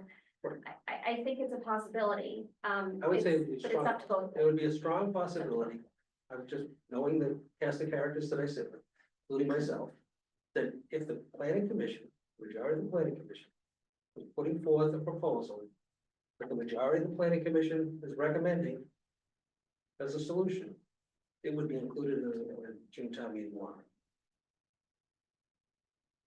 Because we all want a solution. We all want it to come through. Excuse me, I can't say all of us. There are two members who do not want a solution. There are three members on the board who do. Mr. Studo gave you the benefit of the doubt back in February, hoping that you'd come forward with something to support. I'm saying when I had my doubts, and the date, I guess it's right. Prove me wrong, please. I want to go, yeah, I'm for that. I move to pass over. That's all. You need to change your vote. And support it. These two gentlemen support it. You know, you need to just change your vote and say, you know what? This is the best solution that we have to offer the community right now to come into compliance, and they will decide. But you should offer that up as a recommendation for their consideration and their support in order to do it. Not just offer it up for their consideration, offer it up for their consideration and support, because it's important that you help formulate public opinion and the severity of the situation we're in, the consequences associated with not doing anything. They're significant. And again, what was offered up, here's, so I'm not supporting. Makes sense. Makes a lot of sense. And again, the owners don't have to, again, right now, they have to have, a combination of commercial. This eliminates that. It doesn't preclude them from doing that. They can still do it if they so choose. If they choose not to and they just want housing, that's okay. It's 3 stories instead of 4. Steve, one of the things we've spent a lot of money on consultants on Route 28 to try to figure out what to do. And one of the things they all come back with is you need more housing. You need people. More people. You need people to support the businesses. That's right. They keep coming back with that to us, keep coming back and coming back. Which is why we brought this zoning that's out there right now, this residential zoning that's there now, to town meeting, and town meeting voted yes. Let's do it. Something they voted yes. About that. But at the time, the smart growth thing was to have some commercial and some residential mixed and everything, but that hasn't worked out so well, and a lot of the towns have got away from that mix. So, and partly because of the fact that housing has become such a hot issue that and we can show from our own experience out here that those little stores that we thought were gonna come and be in great demand are sitting there empty. So we're experiencing the same thing that they did, and they agreed that have moved towards all housing, and that's what the recommendations were. Why did we pay all this money for these consultants and then not do what they said? So we did. I'm Got sure the town you're meeting, we aware got it that residentially zoned. the owner of the mobile home park, Curry Park, has given the town notice that they're gonna change the use of the park, which is behind the gas station there. Give 2 years notice to do so, and their proposal is anywhere between 74 and 111 housing units. That's what they're proposing. They've submitted it as part of their letter of intent. That's what they're proposing to do for that parcel, for those 3 parcels. So it can happen. It's gonna be happening. We've already been notified that it's going to happen. So let's have that be part of the solution. But if it's gonna happen anyway, and again, it doesn't preclude the property owner from doing the combined commercial residential. It allows them to do it. I know, we've gone back and forth on that multiple times. I'm aware. But it allows them, but this law changing the zoning bylaw doesn't require it, but doesn't preclude them from doing it. So if they want it, they can do it. So that, Just wanted to clarify one thing, the way that Main Street proposal was drafted and the way that the CPC voted on it, it did not include any longer that option to have a portion, not that you couldn't do it, but, you were not required any longer to have the commercial. So we talked about having a few different variations of it, where we completely leave everything in place as is. You can still do 60 feet and 4 stories and include commercial, or the overlay could also be a lower height limit and 100%. Both of those things do still exist, but we didn't leave it. I'm sorry, I just want to be sure I just make clear what all of the options actually were. We didn't leave in place I'm sorry, I'll just leave it. Well, we didn't leave in place the mixed use component. Right, you could still do mixed use, but you could Right. no longer do it at the same height. At the And I 60 think that foot was one now of the things that was of concern, that could be a loss, that could be considered a loss to those property owners who, today could If they were do a going that mixed use route. development at 60 feet. That would change that. We did talk about the possibility of rewriting it so that all of the options were preserved, but we didn't get that far. Okay. Yeah. And Mr. Chair, I just wanted to point out that Mr. Griffin has joined the meeting. Okay. Cool. Okay, I'm still only ask one more. sure. So- Good all night. This thing get the item next. 2 quick things. One, and I'm sorry, I'm not picking, believe me, I'm not, it's not personal. All I heard tonight is let the town vote.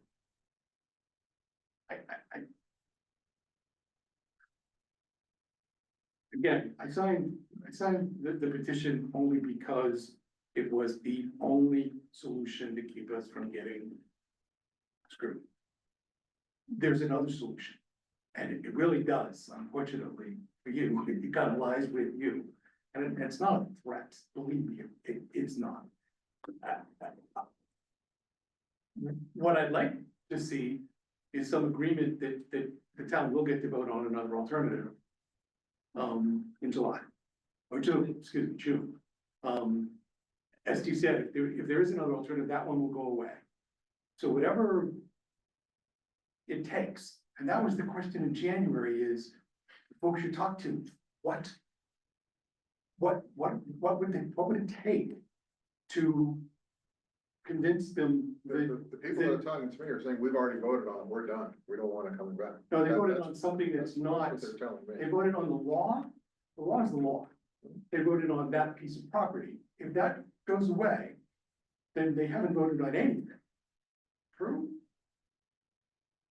If it's a different piece Well, of I see where Ed's going, what Ed's pointing to, and that's, I hear from the same people, we've already voted on it, and it's more on the law than it wasn't even parcels, it was the law, that's their position, Jim, so whether you agree with it or The not. opportunity to come to town meeting and vote against it again, and that's fine, they have every right to do it, and I respect that right, and Yeah. well, that's good, but the thing is, the rest of the communities. It's gonna be. Impacted significantly, and not enough people pay attention, and they should be paying attention. And, hopefully this discussion generates some more discussion, and hopefully maybe changes a few people's mind, it's, There's another alternative, So, that is that, so Jim, I'm not sure if we can do that unless it has the full support of the commission, but, wonderful, all you need is 3. You're yeah, not gonna get full support, you know that, well, it's already been stated. again, my, maybe it's naive, but my way of trying to be chair is not kind of wait until you get certain people to show up and then slip in votes. It's to have actually the entire commission that was elected. That's fine, if they so choose to come. I agree with that point taken, Steve, but, so that's why I'm saying I want to get with the commission and see if they could support this. The other one, in fairness, did come up rather quickly.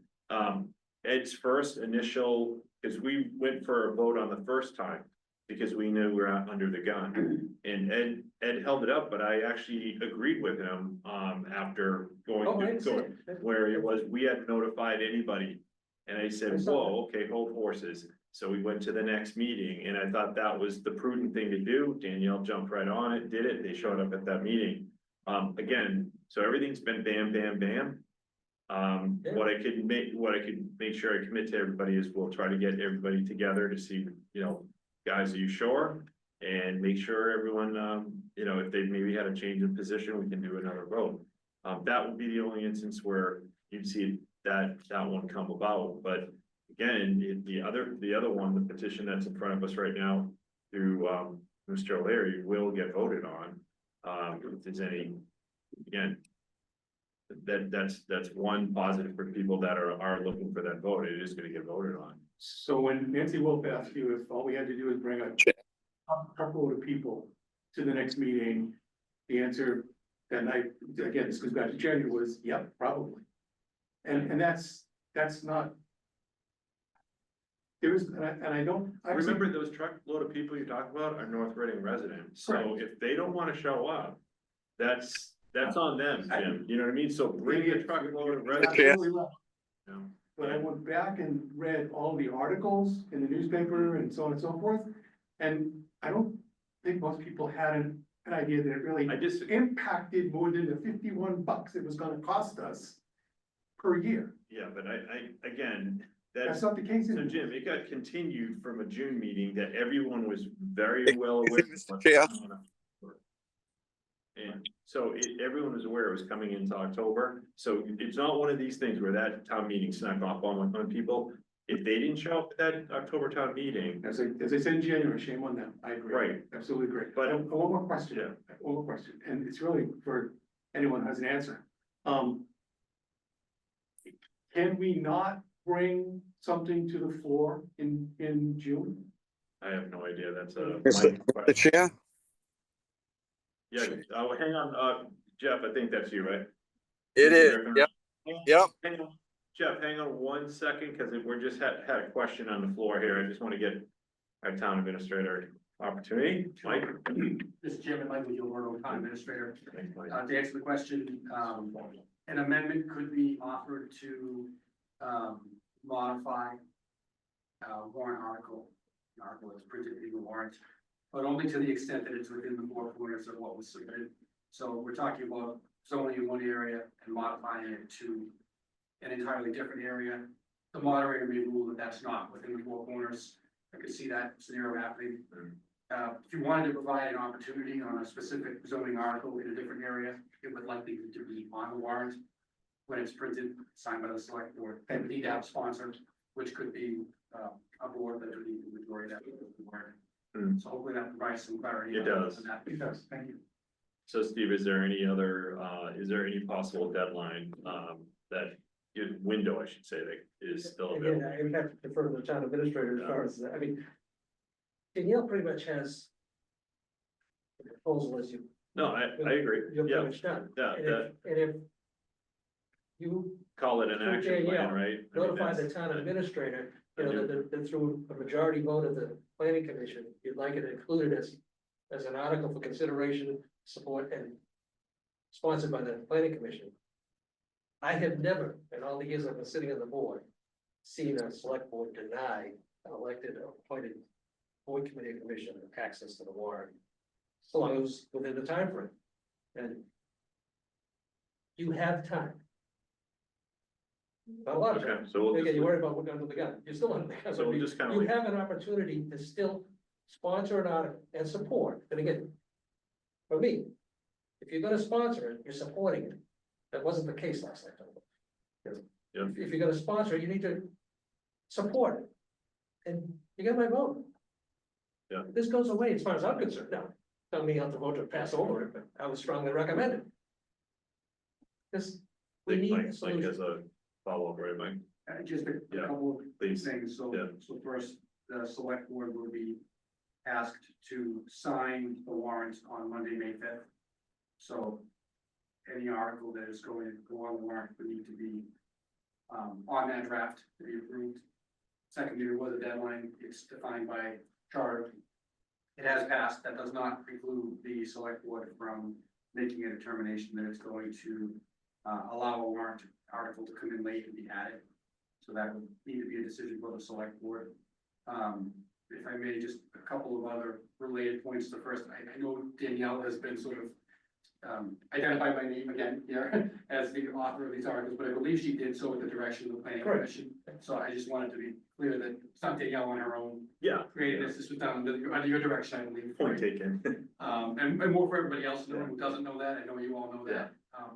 And I guess the final thing is, I heard a few comments earlier about a quorum of the select board being present here. That's not a violation of the open meeting law, the members are able to speak. What they cannot do is deliberate. So I know that there are questions now that are being asked, and I know there's a majority here, but I would urge them not to respond to that, so we don't create a deliberation outside of the meeting. Right. All know what I mean? And I'm not looking to tell them when they can't speak, we surely can their opinion. But we're now into an area that It's is. been hard for Mr. Wallner tonight. I just would. I can see Rich. You know, even an indication one way or the other beyond this conversation, you know, or what's been said, could be problematic, so let's leave that for a select board meeting where that gets decided.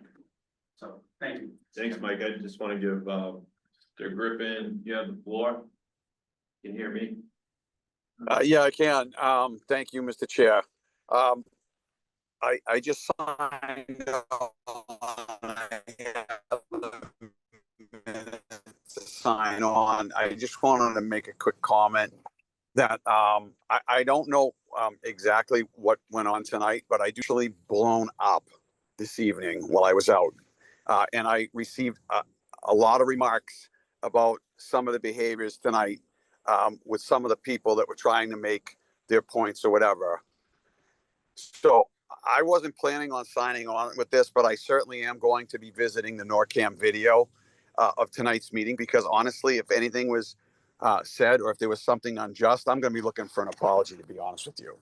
Because I had more people call me. I don't know what happened, Dave. I don't know, what was said tonight, but I definitely I'm gonna look into it. And I just, what, we're all volunteers, and it just seems like all the things that were written, or the information that I was gathering, or what I was getting tonight, I just couldn't even believe it. I couldn't even stay out of one meeting with my family members trying to take care of some business tonight without this going on. And it's because of whatever happened in that room tonight. So I'm definitely disappointed. I'm going to look into it. And I hope if anybody out there is listening, or whoever's tuned in, and this was definitely something, it sounds like that there was some contested MBTA language or whatever. We're going to beat this drum again. I'm just going to let you know, Dave, my stance as a CPC member and volunteer of the community is not going to change. I'm going to firmly stand on no. The town voted on it. That's it. I don't care how they twist it, how they turn it, and how they present it or represent it or whatever's going on here. I just think it's so unjust to treat the townspeople this way.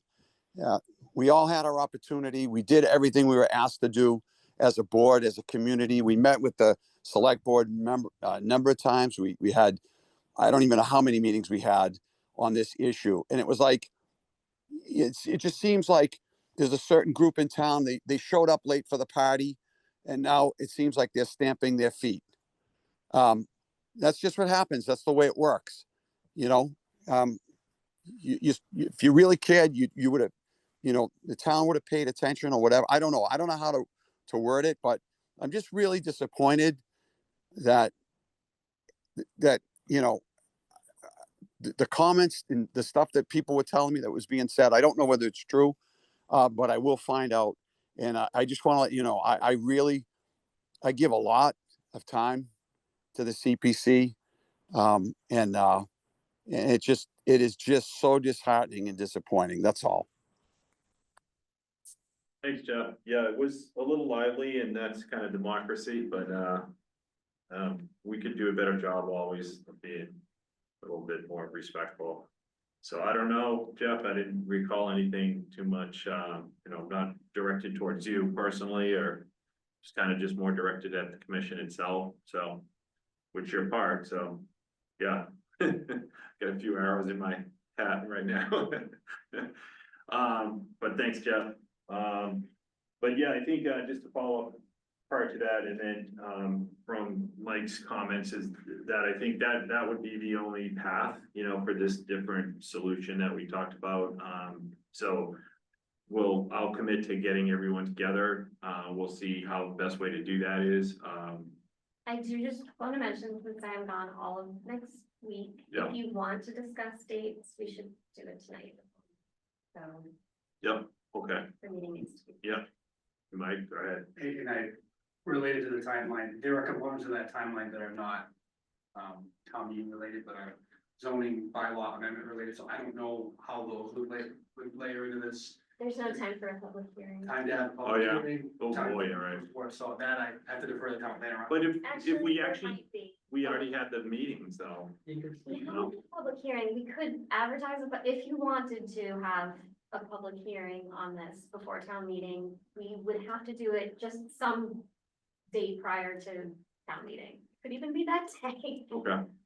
It would Even be, though we've already met on it. it wasn't an advertised public There, hearing, well, though. yeah, Like it wasn't on a specific warrant article, because that has its own notification requirements to notify the other communities and state agencies. It was just a discussion to see if the CPC would support submitting it for inclusion in the warrant.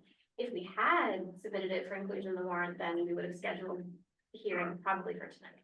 Okay. But if you think that's something you would like me to. well, when schedule, would it be? It would be it would be on the 20th? It would have to be Let me look at the dates, I'm not sure if it's advertised for the 20th, if that's what you want to do, but let's see.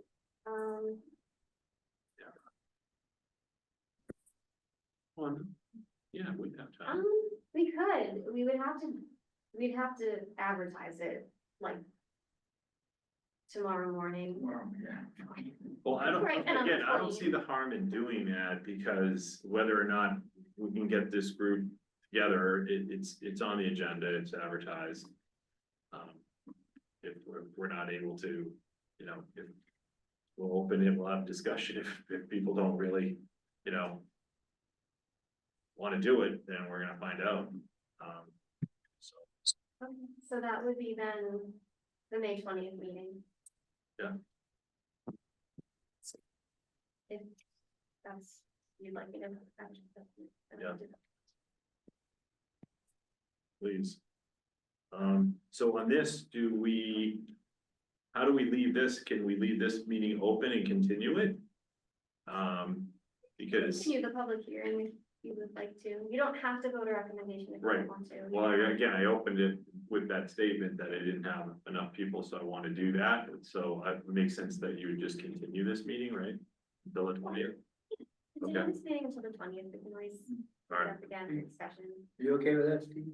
Because I'm trying to offer some solutions here too. I'm trying to get everybody to offer the town, again, if we're talking about respect for the voters, they need to be respected and given the opportunity to comply.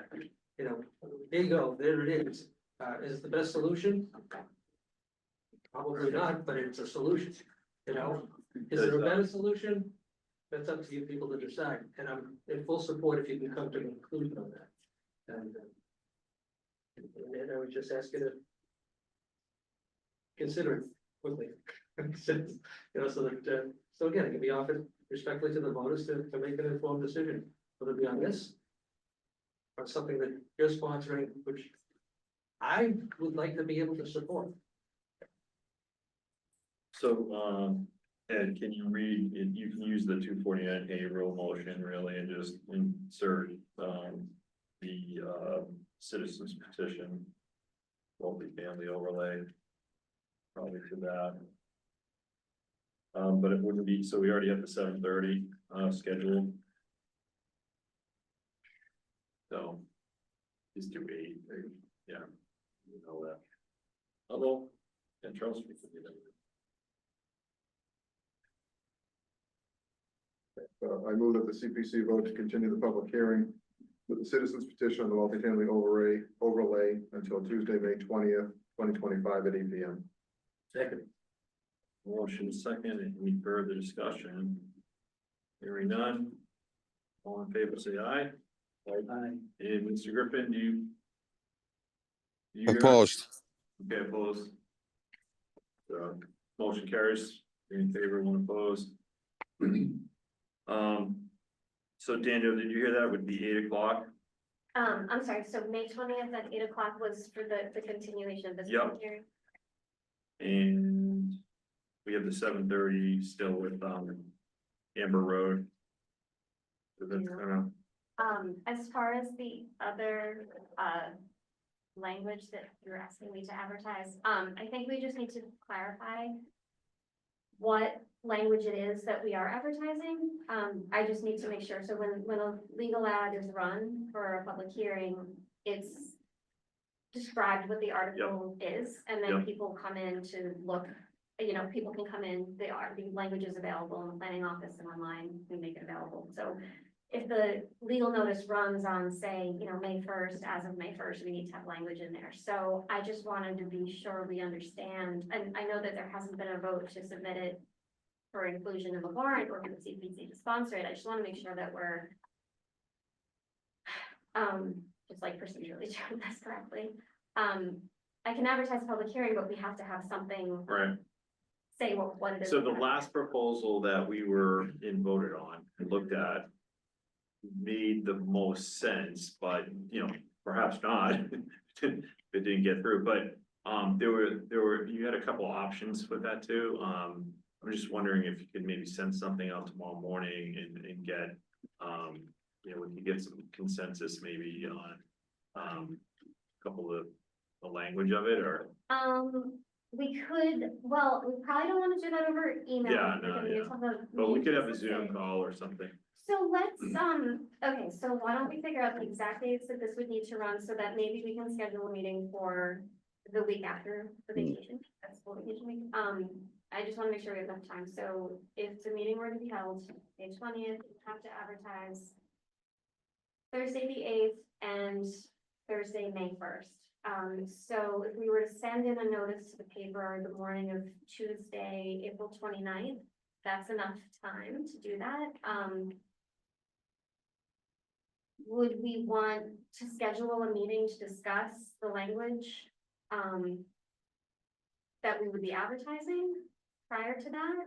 Because we have to do language to advertise for the 20th, right?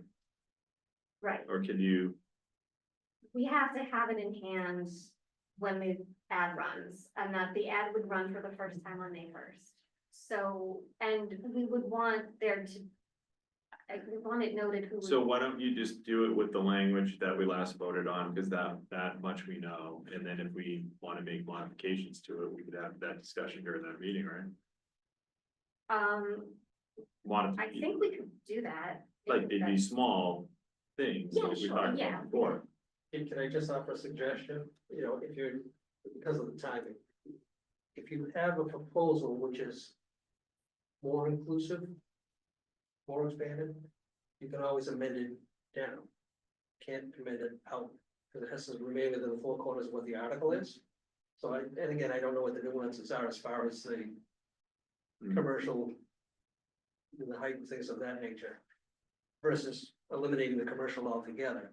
You know, if you wanted to do something that envisioned or encompassed the commercial as well as the residential, your actual motion at town meeting can be substantively less than what's incorporated into what was advertised. Whereas if you're gonna do the narrow one, you know, you can pick up something with Chief over here, you know, because he wants the commercial aspect into it, you know, then you include that. But if the board determines that So they want Danielle, less, you you probably can just- always do that. you just You open can it shrink, up. it, you can't grow. Yeah, you just would open it up, I guess, to that point, from the original without those restrictions on height or whatever, and then we can talk about those changes to it. Would that make sense? I just want to make sure it would be worded in such a way that it could be modified if you wanted it to be modified. I mean, articles can definitely. Be I almost modified, defer but to you you on that and maybe consult with Michael, but I don't, because I'm not gonna be able to help you on that. Sure. Whether that fits the parameters. We could have an article, we could have article language that includes all of the options, and then it would, you know, And then your main motion is whatever you're recommending. right, you could always, and even at the public hearing, you could say, this is too expansive, you know, what, we're not comfortable with all of this language, let's eliminate. I mean, you can definitely, the article can evolve over, you know, time before you get to town meeting, and then it can be reflected in motions and everything else. So I think what I would suggest doing, I think I understand how to advertise this and for when. It would be May 20th, it would be, you know, public hearing advertised May 20th, we would want to keep it on this May 1st and May 8th. I would probably wait to send that to the transcript until that week. And in the meantime, the only remaining question I really have is whether there needs to be a sponsor for the article and under what we are asking the select board to consider it. I just want to, please. To help with this, you know, there needs to be language for the form of an article, however narrow or wide it might be. It needs to have somebody sponsoring it. And I think those two things have to be decided in advance of advertising something, because as soon as you advertise it, the public has a right to look at the language. So, well, you could come up with a draft. It would seem to me in order for this to work, you would have to have a meeting of the planning commission, you know, to agree with the language and agree that it wishes to submit, which I think is certainly a question mark at this point, but that, it would seem to me that meeting would need to happen before we're advertising that we have in our, and even at that, it sounds like it'll be at the risk of, will the select board actually accept the article or not? And again, I don't want to get into that conversation, but on the agenda for ignore the meetings. So it's like having a draft or a meeting that we need to be in advance of the posting deadlines for hearing notice. So Can we, would you want to schedule then, maybe even just a Zoom meeting or a brief meeting, on the Monday or two, like the April 28th or 29th, prior to that ending up in the transcript? Sure, I'd be okay with that. Is that? I can do that if you want. Yeah. What day? Yeah, never know when. What would be your Dave, I'm preference? gonna give you probably your liberties, but all four of the communications that we got from the public, all are in favor of us getting, becoming compliant. Okay. None of the people that didn't want to go through. How many was that? How many? Four. No. We don't usually get too much in the way of public input, but we got four different people from public put in input this time. So I asked in the chat which letters. Yes, that was in the chat. I tried to respond, but I think she left the meeting. But yeah, there were 4 that we received. As far as scheduling and posting a meeting, what would you like to do? Would it be Monday the 28th or Tuesday the 29th? A morning, evening? I can do any day, so but afternoon would be better, right? You don't want to do morning, right? I just got too much going on during the days. So That weekday during the morning, I couldn't do. yeah, so like 4:30 or 5. If that's the time. I would just, Let me know, yeah. either of those dates, whatever works for you on Tuesday. Next week, right? Next week. So this would be the week after that. It would Oh, be- okay. Yeah, because I will be gone. Oh, you're right. So sorry, Danielle, we're doing all this. That's great. So I can always send it in on Tuesday and then call them and say, we're not doing it till the end. So it could be either day. I just want there to be flexibility. If Monday or Tuesday works better, I'm happy with either night. That's fine. Whatever you prefer. I guess I'll just have to check with everybody else, get you an answer first thing, If I'm not mistaken, I think it's the candidates, right? 28th, that's the 28th, I believe. 28th. Then maybe the 29th would be the better. I could be wrong. Yeah, That was the 29th. It might be, I don't know. This I one is thought- Thursday, right? yeah, there's one Thursday and then there's the 29th. 29th. It is 29th. It's the 29th. So 28th, yeah. Okay, so if the 28th works, is there a time that you need?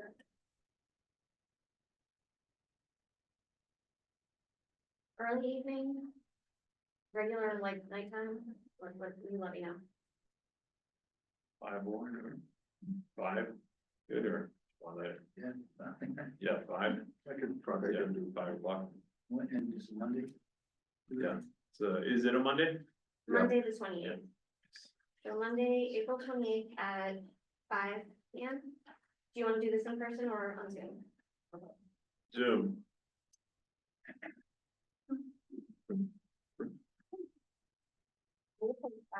I will also have language ready for you so that we can discuss it that night, and then we'll take an actual vote as to what you want to do for submittal and sponsorship. Great, okay. I'm gonna close the meeting. We're good? Everybody good? Thank you, everyone. Fun night.